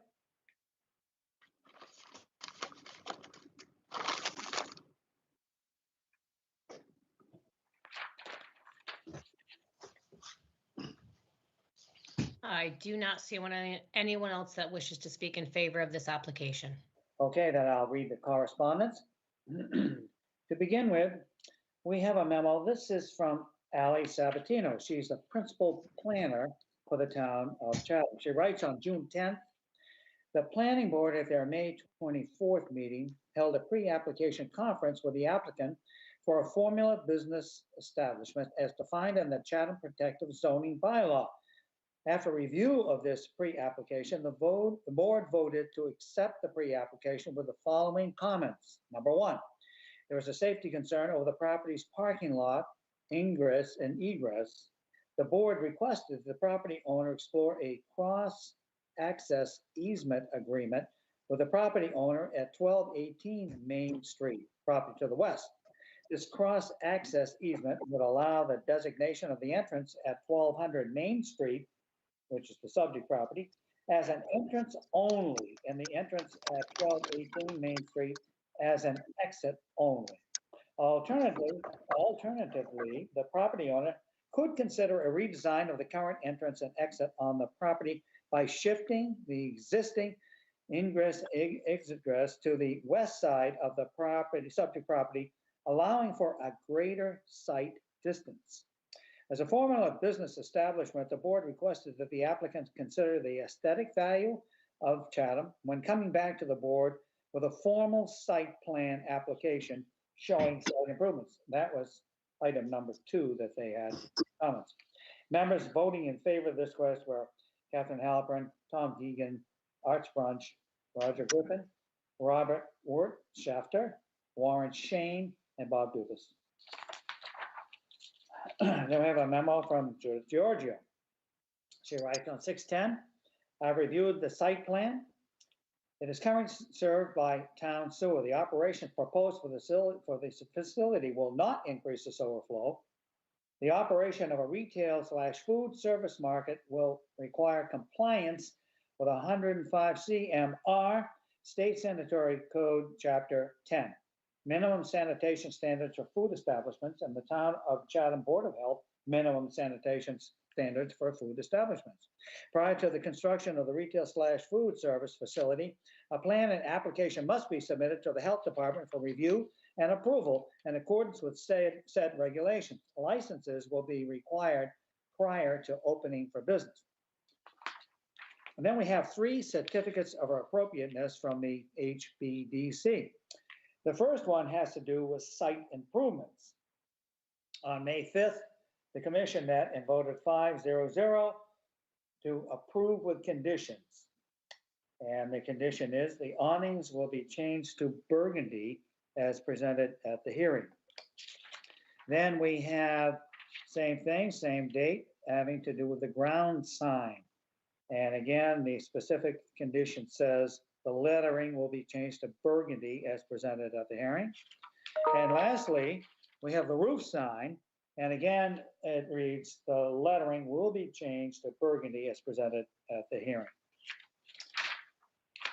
Then we have a letter. This is from Courtyard Condominium Association Board, 15C Balfour Lane, Chatham.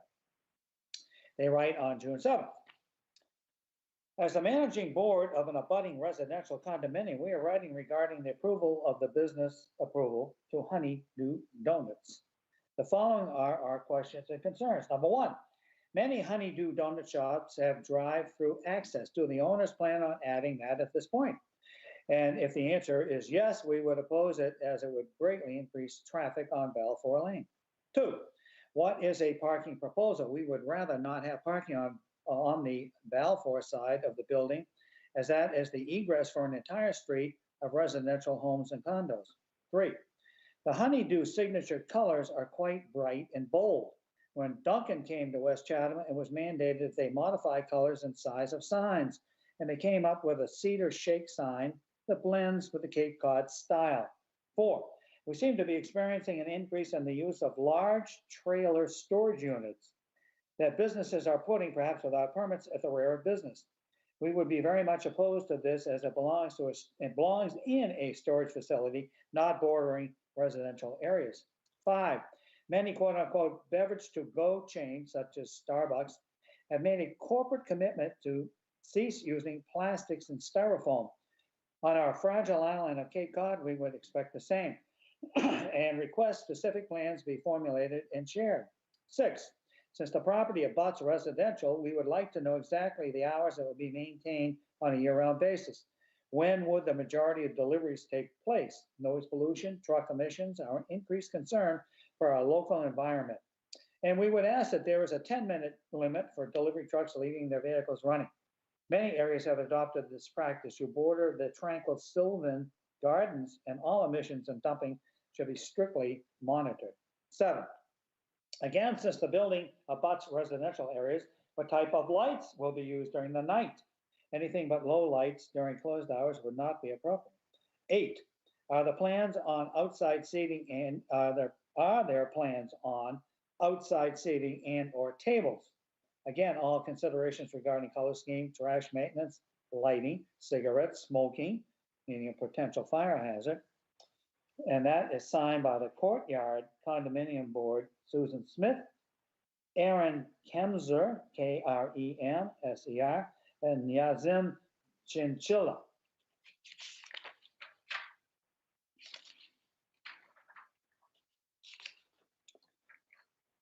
So lastly, we have a memorandum from Gloria Freeman, who I believe, if she's in the audience, had wished that she read this herself. So I will ask, Gloria, are you in the audience and would you like to read this?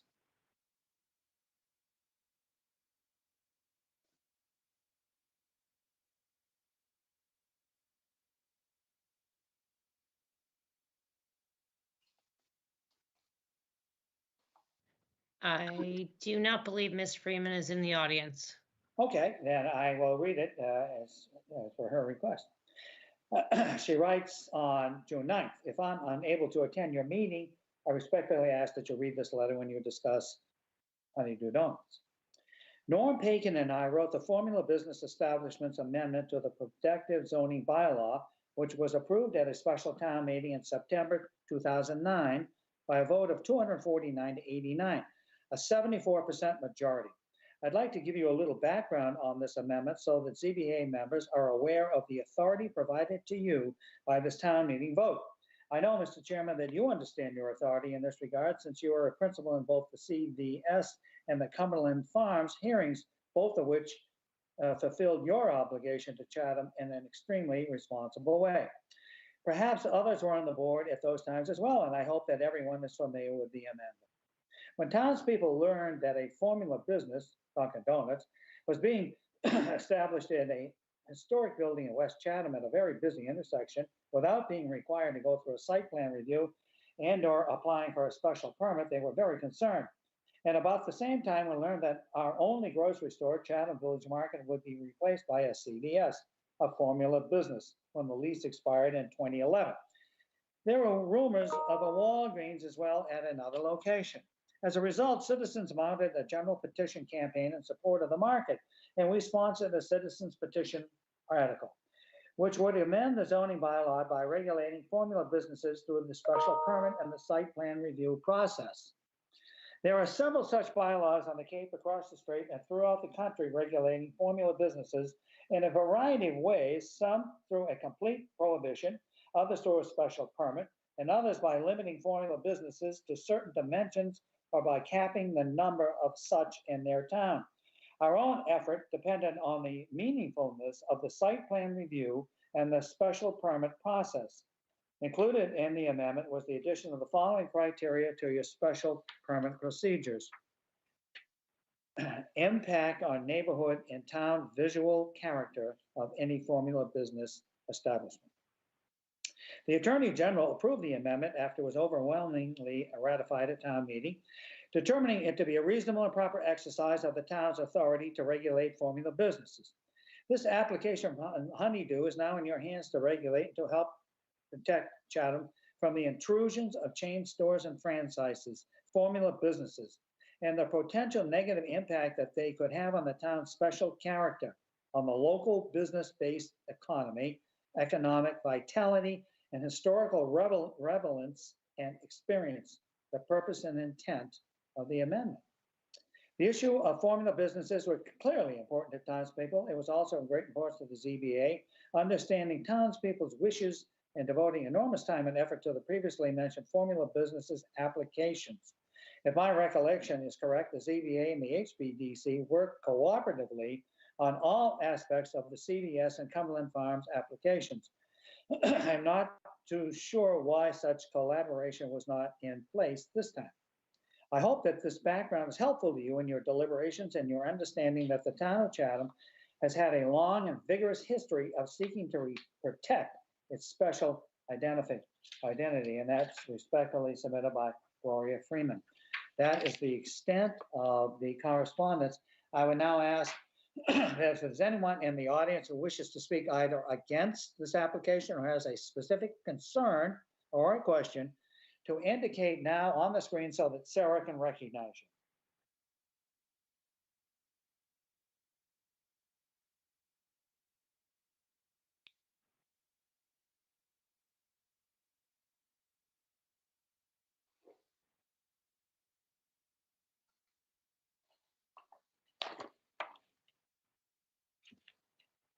I see no one that wishes to speak in opposition or has a specific question.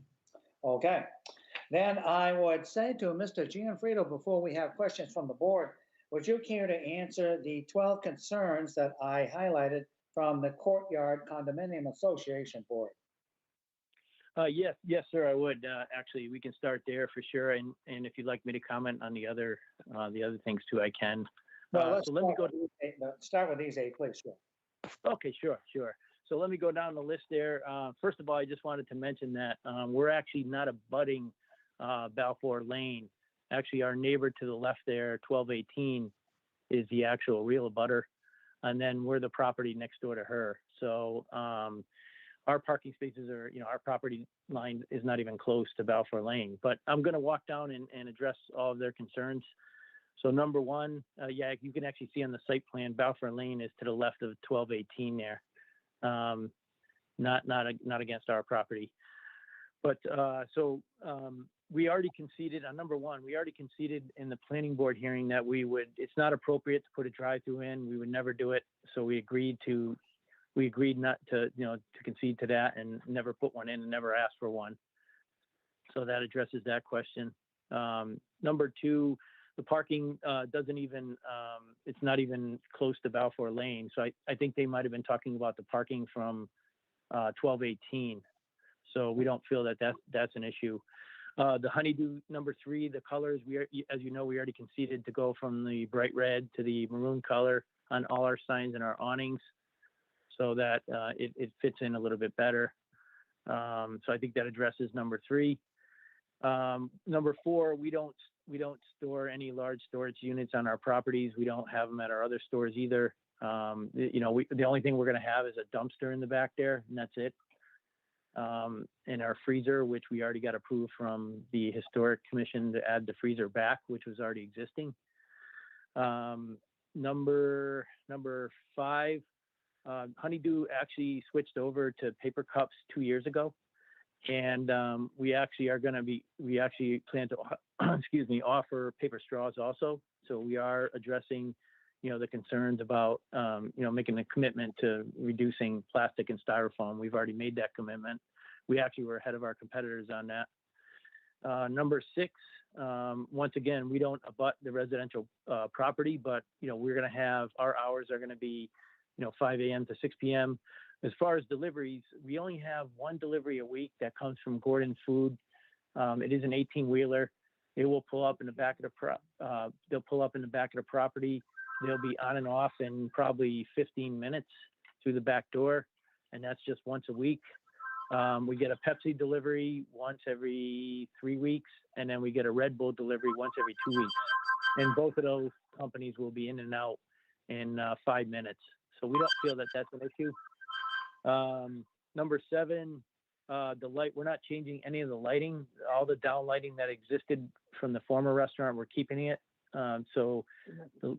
We may change some fixtures on the exterior of the building, but it'll all be down lighting. And also too, all the lighting will be on timers. Keep in mind, we're going to close at 6. We're not going to be open at night, but we'll set the lights on timers so that when we close at 6, all the lights will shut off. So it'll pretty much be dark at nighttime there. Number 8, we don't have any plans right now to add any outdoor seating. So I don't think there's any concerns on number 8. So I think that addresses all of their concerns, I believe. Okay. Other concerns that you heard that you'd like to address? If you like, I can comment on some of the planning board concerns Yes. As far as safety. I'd like to speak to that a little bit. Yeah. I actually, Sarah, I actually emailed you a quick presentation that I put together. I don't know if you received the email. I just sent it to you a few minutes ago. It's a 1 meg file. Let me just open up my email. Typically, I don't keep it open during a meeting. Oh, sorry. So Yeah, sorry nope. about that. Yeah. No problem. I got it. Give me one second. And I just see a Word document. Yes, a Word document. Yep. Okay. Yep. If you could open that up, and then you could probably go right to page, I'm just going to address some of the concerns from the planning board about safety, because since the meeting we had with them, we did some homework and we tried to address their concerns shortly thereafter. The problem we have with the site plan is, you know, I contacted every civil engineer on Cape Cod and off Cape, and they're all 8 to 10 weeks out for site plans. So we're working it. But in the meantime, I did have some conversations with some local civil engineers about some of the concerns. You can go right to the second page there. Yep. Go right to page 2. Yep. Scroll down. Yeah. So what I wanted to talk to here was just, first of all, on number 1, they're concerned about cross-access easement agreement. We did try to contact the abutter at 1218 multiple times. Phone, and actually our landlord sent her a certified letter, and we have not heard from her at all. So, and we even contacted the agent who represents her, and we have not received a phone call back from her. But more importantly, and Spiro is on the call, our landlord does not agree to this cross-access agreement either. So we believe that that's a non-event. So that addresses number 1. The movement of the curb cuts. What I'd like to talk about here is moving the curb cuts. We think is going to be a problem for a couple of reasons. One, if you go to, actually, I have a few photos and a couple of slides after, but let me. We feel there's a couple of problems. One, we feel that the line of sight is not going to improve much, and also two, the moving the curb cuts after talking to the civil engineer actually triggers a Mass DOT review, and the engineer has indicated that the Mass DOT reviews are out over a year. So for a year delay on this project wouldn't be feasible for us. So that's another reason why we're against that. And lastly, if we do put another egress in the corner of his parking lot, we would have to give up 9 of those parking spaces, because that would have to be the exit for all the cars that would have to leave out of there. So we'd have to give up 9 more parking spaces.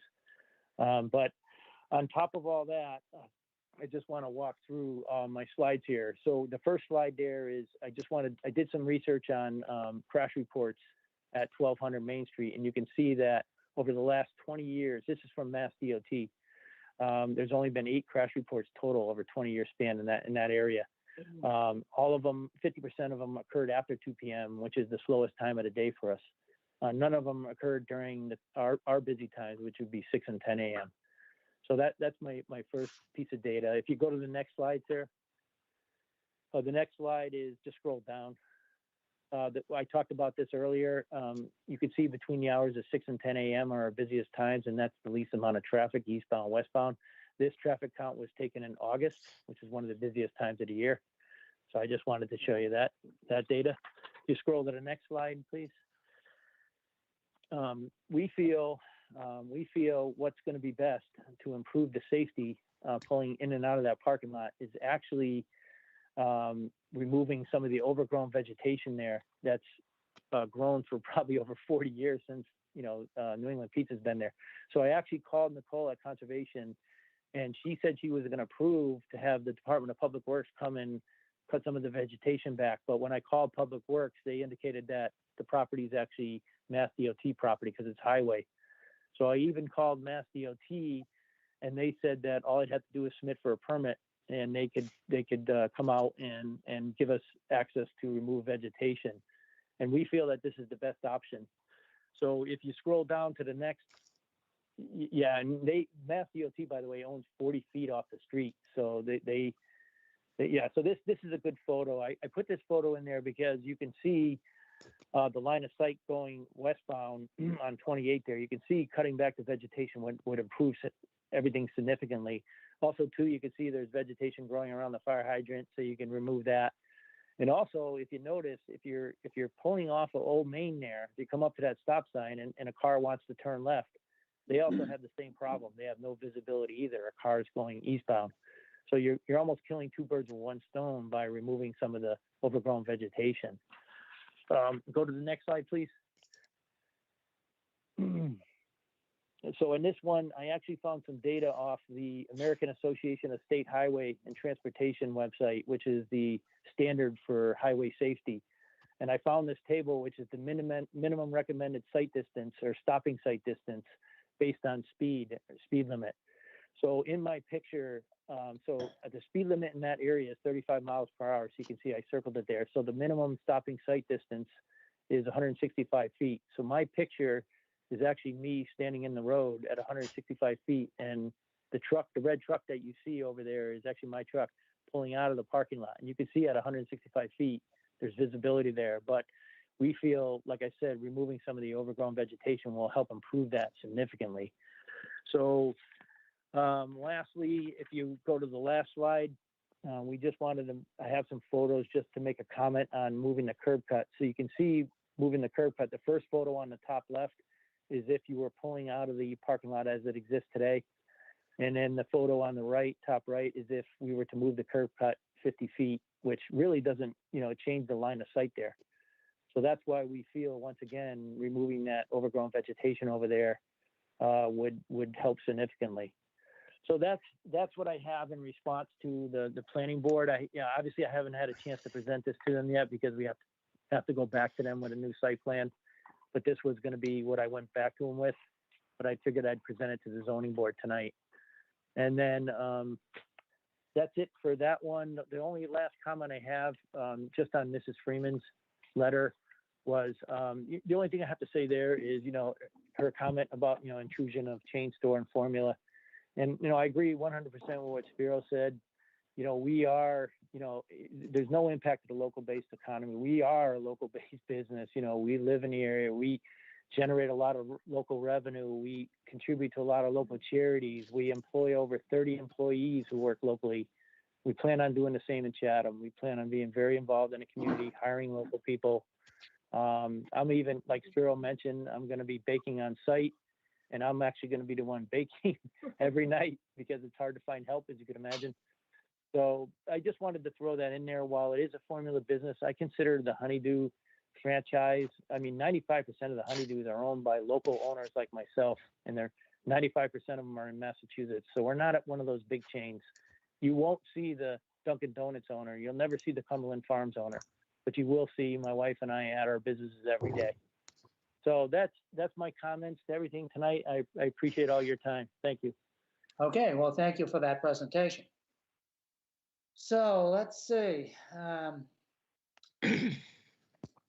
think the next thing we'll do is, I think we should have some questions from the board, and then we can talk about concerns. So let's start with Dave Veach.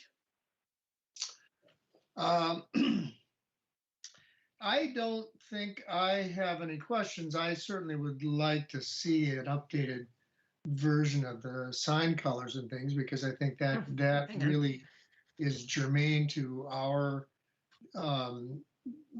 determining impact on neighborhood visual character. Oh, okay. So that's helpful. I think that's definitely an improvement over the stuff that's in our packet. And also, just to comment briefly, have some, we have overlapping jurisdiction with the HBDC in this regard, and I do have some respect for their judgment with respect to these things. So that's not really, I guess that's not really a question, and I don't think that I have other questions, Dave. Thank you at this point.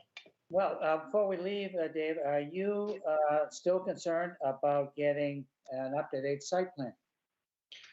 Dave, I don't think, I think that when I read the comments from the condo association and noted they were all basically site plan concerns, which will be addressed by the planning board.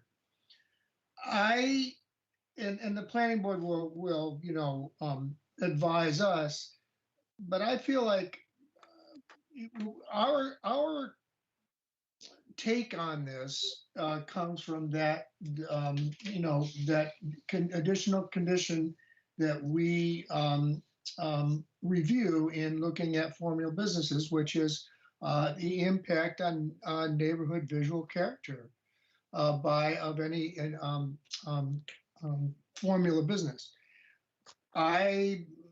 Based on what we've been told, I feel like we could go ahead, especially with that updated sign information, we could go ahead and let the planning board work out the site plan issues and be happy with that. But if others feel that we want to continue until after the site plan review, that could work for me as well. Thanks. Okay.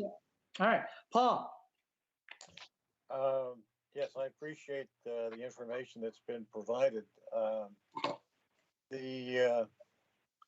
It seems to me that the analysis that's been presented concerning traffic safety and so forth is something which probably the planning board has more expertise in dealing with than we do. But I will say that I did exit from that site going out the driveway, which is in effect the problem area, the problem entrance, and frankly, it was a little hairy.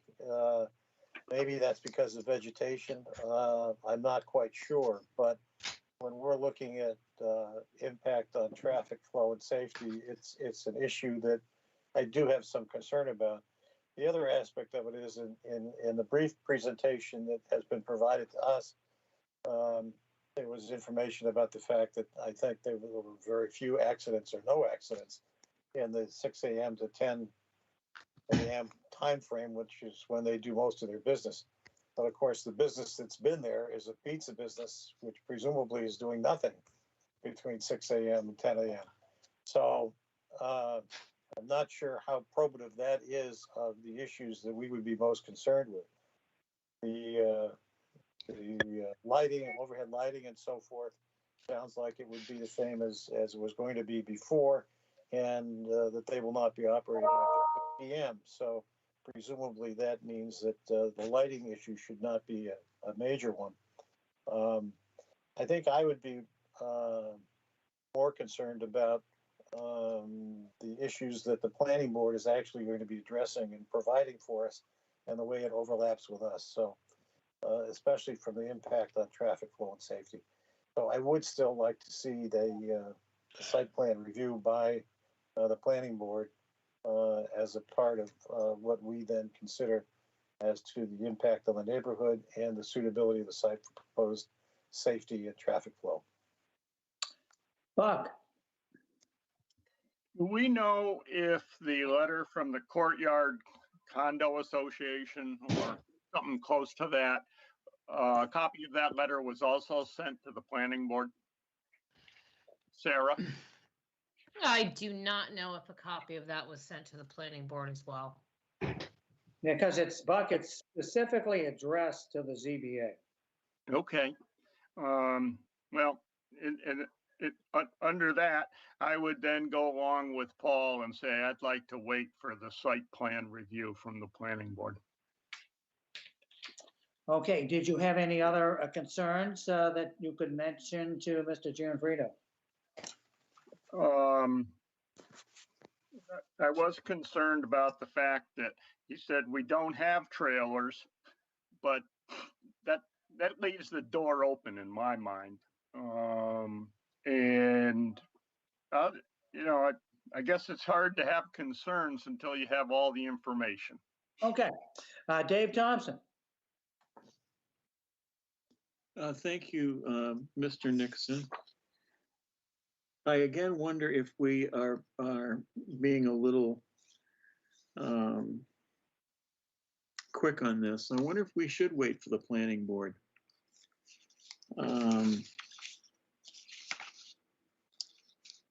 That's what I'm wondering. I was looking at the letter that we got from Gloria Freeman regarding formula businesses. A lot of time was put into that with the people that wrote the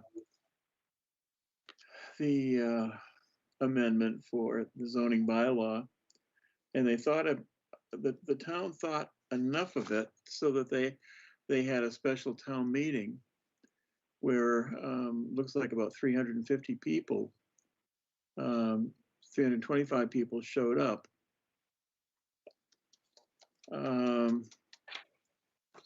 I think we ought to wait for the planning board. Okay. Okay. Dennis? Yeah, I Mr. would Chairman, concur.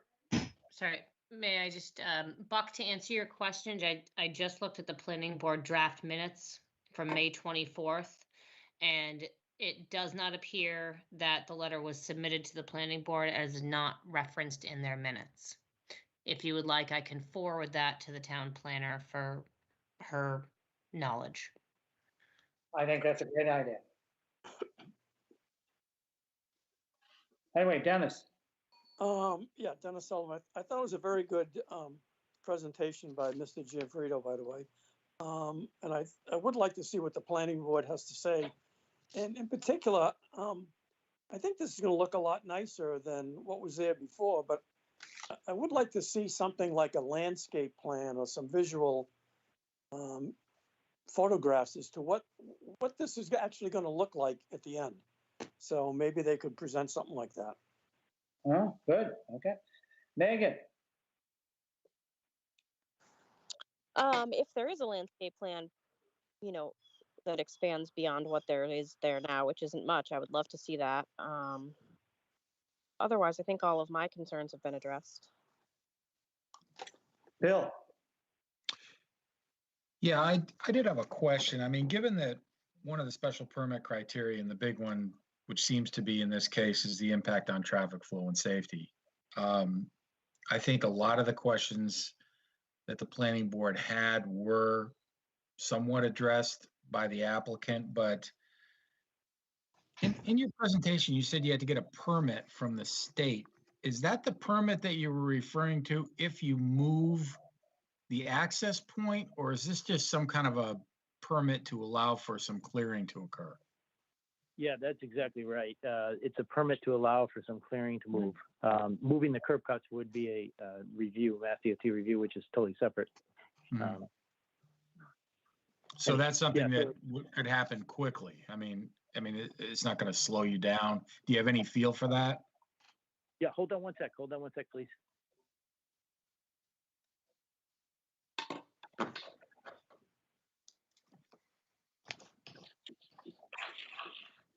We just wanted to make sure you were referring to the permit for the vegetation removal. Is that correct? That's right.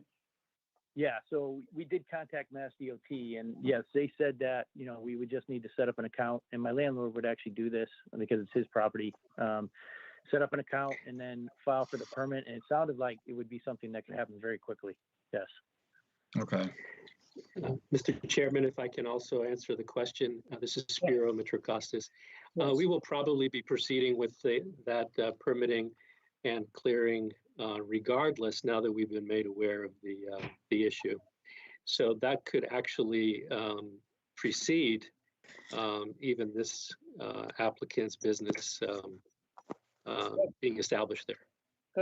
Good. Okay. So, Mr. Gianfrido, I think you've heard from everybody, and I would suggest to you that the wisest thing for everybody to do is for you to ask for a continuance. It gives you a chance to get that site plan. I think your presentation today was very comprehensive, but there's a few more things that have to be done. So you certainly made headway, but we got a ways to go. So, do you agree with my suggestion that you ask for a continuance? Yes, we do agree. Thank you. Okay.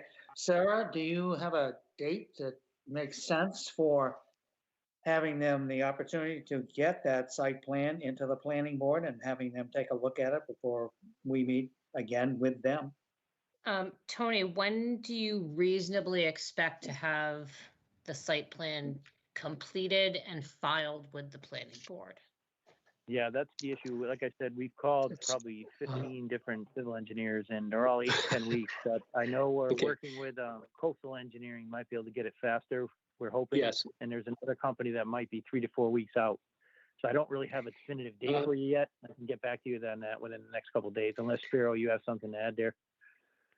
I think I mentioned to you, Tony, briefly before this meeting started that I was in touch with coastal engineering, and we should have a site plan in hand in a couple of weeks. Okay, great. So that we can at least schedule a planning board hearing just subsequent to that 2-week period. So the only issue is we have to continue to a date specific. Can we do it a month from now? I don't know that, I don't think that would Well, give you. enough. you're not gonna get on planning board, because you'd need to file, typically theirs is, a 2 to 3 week lead time typically, to be able to be placed on the agenda just for advertising and getting information out to the members. I would probably suggest going further out than that. That way you do have the opportunity for at least one hearing at the planning board. I can tell you right now what I'm scheduling for regular zoning board applications, not continuances. We're scheduling for August 12th right now. So I would suggest to Mr. Gianfrido that you request it be continued until, boy, I would think August 12th is pushing it again. I mean, well, it's 2 months. Yeah. I would either go for that or the one after, which would be 14 more days, but The 26th. yeah, to be safe for everybody concerned, I would recommend that you opt for August 26th.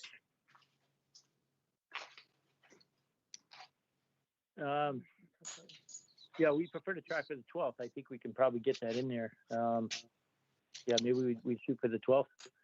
Well, the trouble is when you say should and you hope, Yeah. if you can't do it by then you have to come to us and ask for another continuance. And you're now all of a sudden you're pushing that to the end of September. So I would again suggest to you the 26th of August. Oh, okay, we'll take the 26th. Okay, then would you formally request that, please? Yes, we would like to formally request a continuation for August 26th. Okay, very good. Thank you, sir. Okay, Paul, a motion, please. This is Paul Semple. I'll move to grant the applicant's request to continuance to August 26th. Dave Veach seconds. Okay, we need to vote on that. Dave Veach. Veach votes yes. Paul. Semple votes yes. Buck. Upson votes yes. Dave Thompson. Dave Thompson, yes. And I vote yes. That's a unanimous vote. So thank you very much, gentlemen. I thought that was very interesting what you had presented today. Like I said, we moved it down the road a bit, and I think that's a great thing. So thank you. Okay, board members, we approval of minutes. This is Paul Semple. I'll move to approve the minutes as submitted. Dave Veach seconds. Okay, we need to vote on that. Dave Veach. Veach votes yes. Paul. Semple votes yes. Buck. Upson votes yes. Dave Thompson. Dave Thompson, yes. And I vote yes.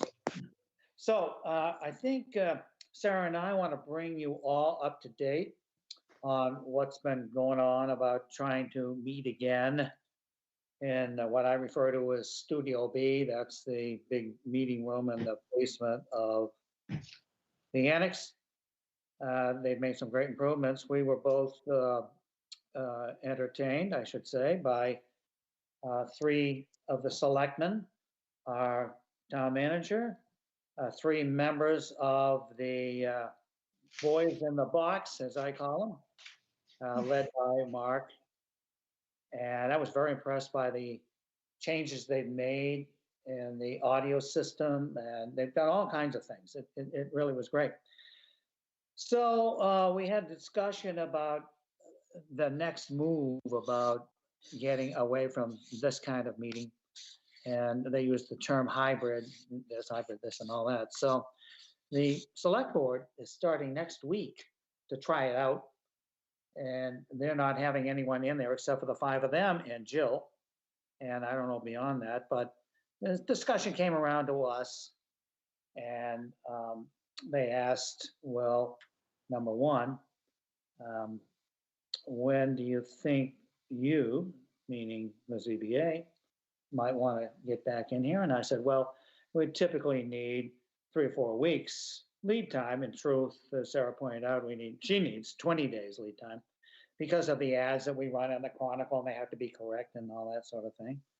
And that didn't seem to be too much of a problem. And so we kind of talked around possibly, no guarantees, actually starting to do this the second meeting in July.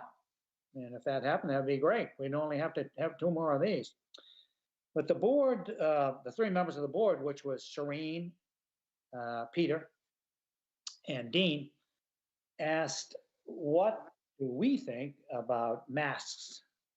And I said, well, I don't think I want to wear a mask at a meeting. I don't think that's necessary. Been vaccinated and all that. But they wanted us to poll all of you just to see what you think. And keep in mind, the Commonwealth has opened up meetings to those who have been vaccinated. They don't need to wear a mask, but they recommend to those that haven't been or that have any sort of doubts about it that you do wear a mask. So that's going to be my first question, everybody. Do you feel you personally would like to meet without a mask or with a mask? And then the second item that we covered was I mentioned that I really hoped that we could start by having the applicants join us. I understand their concerns about having the general public. And that seemed to go over all right. They asked the question, generally speaking, how many people are there in an applicant group? I said anywhere from 1 to 8. I mean, who knows? But they said, well, could you do with 3? And I said, sure, we can do with 3 because 3 could come in and if they needed somebody else, they could come in on the teams, the same as the folks in the audience are still going to be coming in. They won't be allowed in. And Sarah and I talked about allowing applicants to come in sort of one at a time. They'd have to be outside or maybe in the other meeting room. And they'd get a heads up when we were starting to vote on whatever the one that we were handling, so they would know their turn was next. So that's sort of where we stand. So I'm going to ask everybody how you feel about the mask question so that we can report back to them because they want to know. So like I said, I don't think I'm going to wear a mask, and I don't think anyone who's been vaccinated needs to. So I'll start with Dave Veach. How do you feel, Dave? Well, I'm fully vaccinated, and so I'm not inclined to want to wear a mask. I guess if there were other members or people who were going to be present in the room that felt it was important, I would not object to wearing a mask. But I don't, and at least it's my understanding of current guidelines. I don't think it's something that's necessary for me to do. I think also, particularly if we're not allowing large numbers of the general public into the space, seems mostly like we're talking about amongst ourselves and staff. But I don't know. So that's how I feel. Yeah, and again, they can't mandate that we have to wear a mask. I mean, they're just asking how we feel about it. And they can't even, you know, it has to be an individual's decision. And that what they would do is fine, and they would post it outside the meeting room. If you haven't been vaccinated, we suggest that you wear a mask. Mm-hmm. That's kind of how it is. Okay, Paul, how do you feel about masks in general? I agree. I don't see a need to wear a mask myself. I am fully vaccinated. If for some reason someone appearing before us was uncomfortable if we did not have a mask on, I'd be glad to put one on. But I don't see a need for a mask as it stands now. Buck. Well, in our family, we have a couple of members that refuse to get vaccinated, and we're not letting them in our house. And you're putting me on the spot. What do I want to do in public? I think there's absolutely no need for a mask outside. But when you get in a room, as the number of people in the room increase, and the seasons change, because after summer comes fall, I might actually wear a mask just to err on the side of being safe. Okay. Dave Thompson. Well, I wear a mask. It was suggested I wear a mask, and I'm going to wear a mask. I still wear a mask around town, the grocery store. I don't go many other places, pharmacy.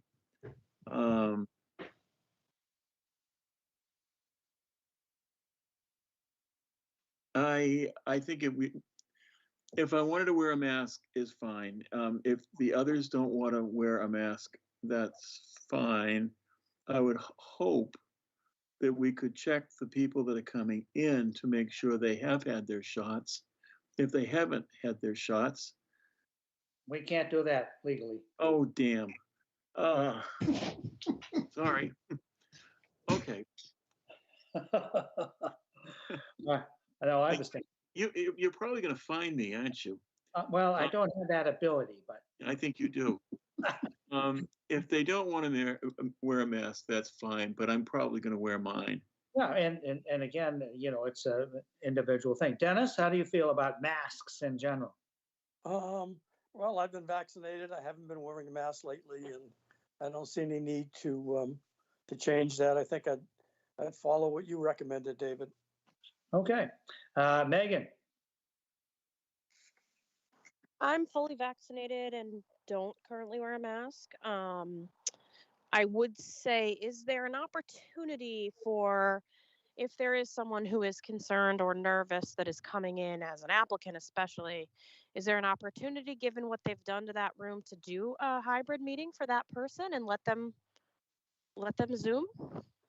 Yeah, I mean, while we're going to offer, we can't make an applicant can come in, put it that way. We're going to offer, you know, we'd love to see you, up to 3 of you, come on in. If they don't want to do it, well, okay. Okay, then we'll see them on the phone, correct? Or computer screen or whatever. Yeah, however we up wanna do it. until, you know, as long as Teams is still part of it, and Teams, the impression I got is going to be part of it for quite a while, because they're not really ready to let the public come in there. I think we'd always try to accommodate them, but there will come a time. Honestly, from my perspective, it only helps people with Teams, especially applicants that potentially live far away. Or, I mean, I see this as a benefit, sort of a silver lining of COVID, so to speak. So I would appreciate if people could continue to use that. Okay. So we'll let Bill go, and then I'll let Megan have a little info. Yeah. Bill.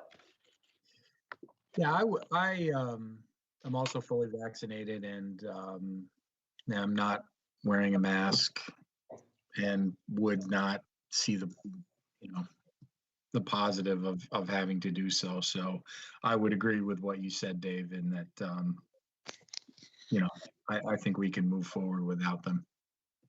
Okay. Okay, Sarah. Okay, so Megan, applicants, board members that aren't feeling well or don't feel comfortable being in the room, Teams will still be available for everything. I will still have my laptop in front of me, sharing my screen. I will be in the room with you. I am also fully vaccinated. However, if there are members that feel more comfortable, or applicants that feel comfortable with me having a mask on, I'm going to wear it. When I go to the grocery store, I wear a mask. When we open to the public and I go to the counter, I'm going to put a mask on. But if I'm just in the office by myself, I don't have it on. So if that helps to alleviate any of your concerns, we will still have the opportunity, because the public will not initially be coming into the meeting room, as the zoning board tends to be one of those boards that can really pack a room. So as far as the limiting it to 3 applicants, how does everyone feel about that? Well, the idea that, don't forget, you know, if they want more, that person. They would have to be on Teams. By Teams, they can do it by Teams. It's just Yeah, exactly. The selectmen just wanted to start with a number and kind of work. So typically if we're doing, and I'd spoken to David about this, if we're having 6 hearings per meeting, we could have 18 additional people in the room. And that's why he had suggested that maybe not everyone sits in the room at once and they all come in, as their application needs to be presented. That way, Mr. there's Chairman. only potentially 12 people in the room. My only concern with that is I think we need to be abundantly clear with these people that they need to be ready so that we don't delay the meeting waiting for the switching of the people. Yes. Because I can. And I'm not sure how that would work. So we'll have to coordinate with the Channel 18 staff and see if it's even something that's doable. I mean, honestly, with as large as the room is, there could be one group presenting, the next group waiting in the back of the room. So that way they're properly distanced and then there wouldn't be any delay. Because in that case, there's only 3 more people. Right. So, somebody stole most of the chairs from that room. I don't know where they went, but maybe we'll see them on Saturday on Veterans Field, but. That's to keep everyone properly socially distanced. They will. Okay, that's all we have to report about that, but I thought it was a great move forward to get us back together. So we'll see if it happens. I mean, don't put that down in ink that we're gonna be there on, what's that, July 22nd? But that's what we're aiming for. We'll see how it works out. Okay, well, thank you, everybody. Don't forget this Saturday at 12 o'clock, you want to be at Veterans Field, not to watch the A's play, but to watch it play out, I guess is what's going to happen. So I guess we should move to adjourn. And Paul, could we have a? This is Paul Simple. I'll move to adjourn the meeting. Dave Veach seconds. Okay, Dave Veach. Veach votes yes. Paul. Apple votes yes. Buck. Upson votes yes. Dave Thompson. Dave Thompson votes yes. Dennis. Sullivan votes yes. Megan. Story votes yes. Bill. Grau votes yes. All right, and I vote yes. And Sarah, I'll see you tomorrow at 9 o'clock. Yes, and we are officially adjourned at 6:23 p.m. I agree with that. Very good. All right, thanks.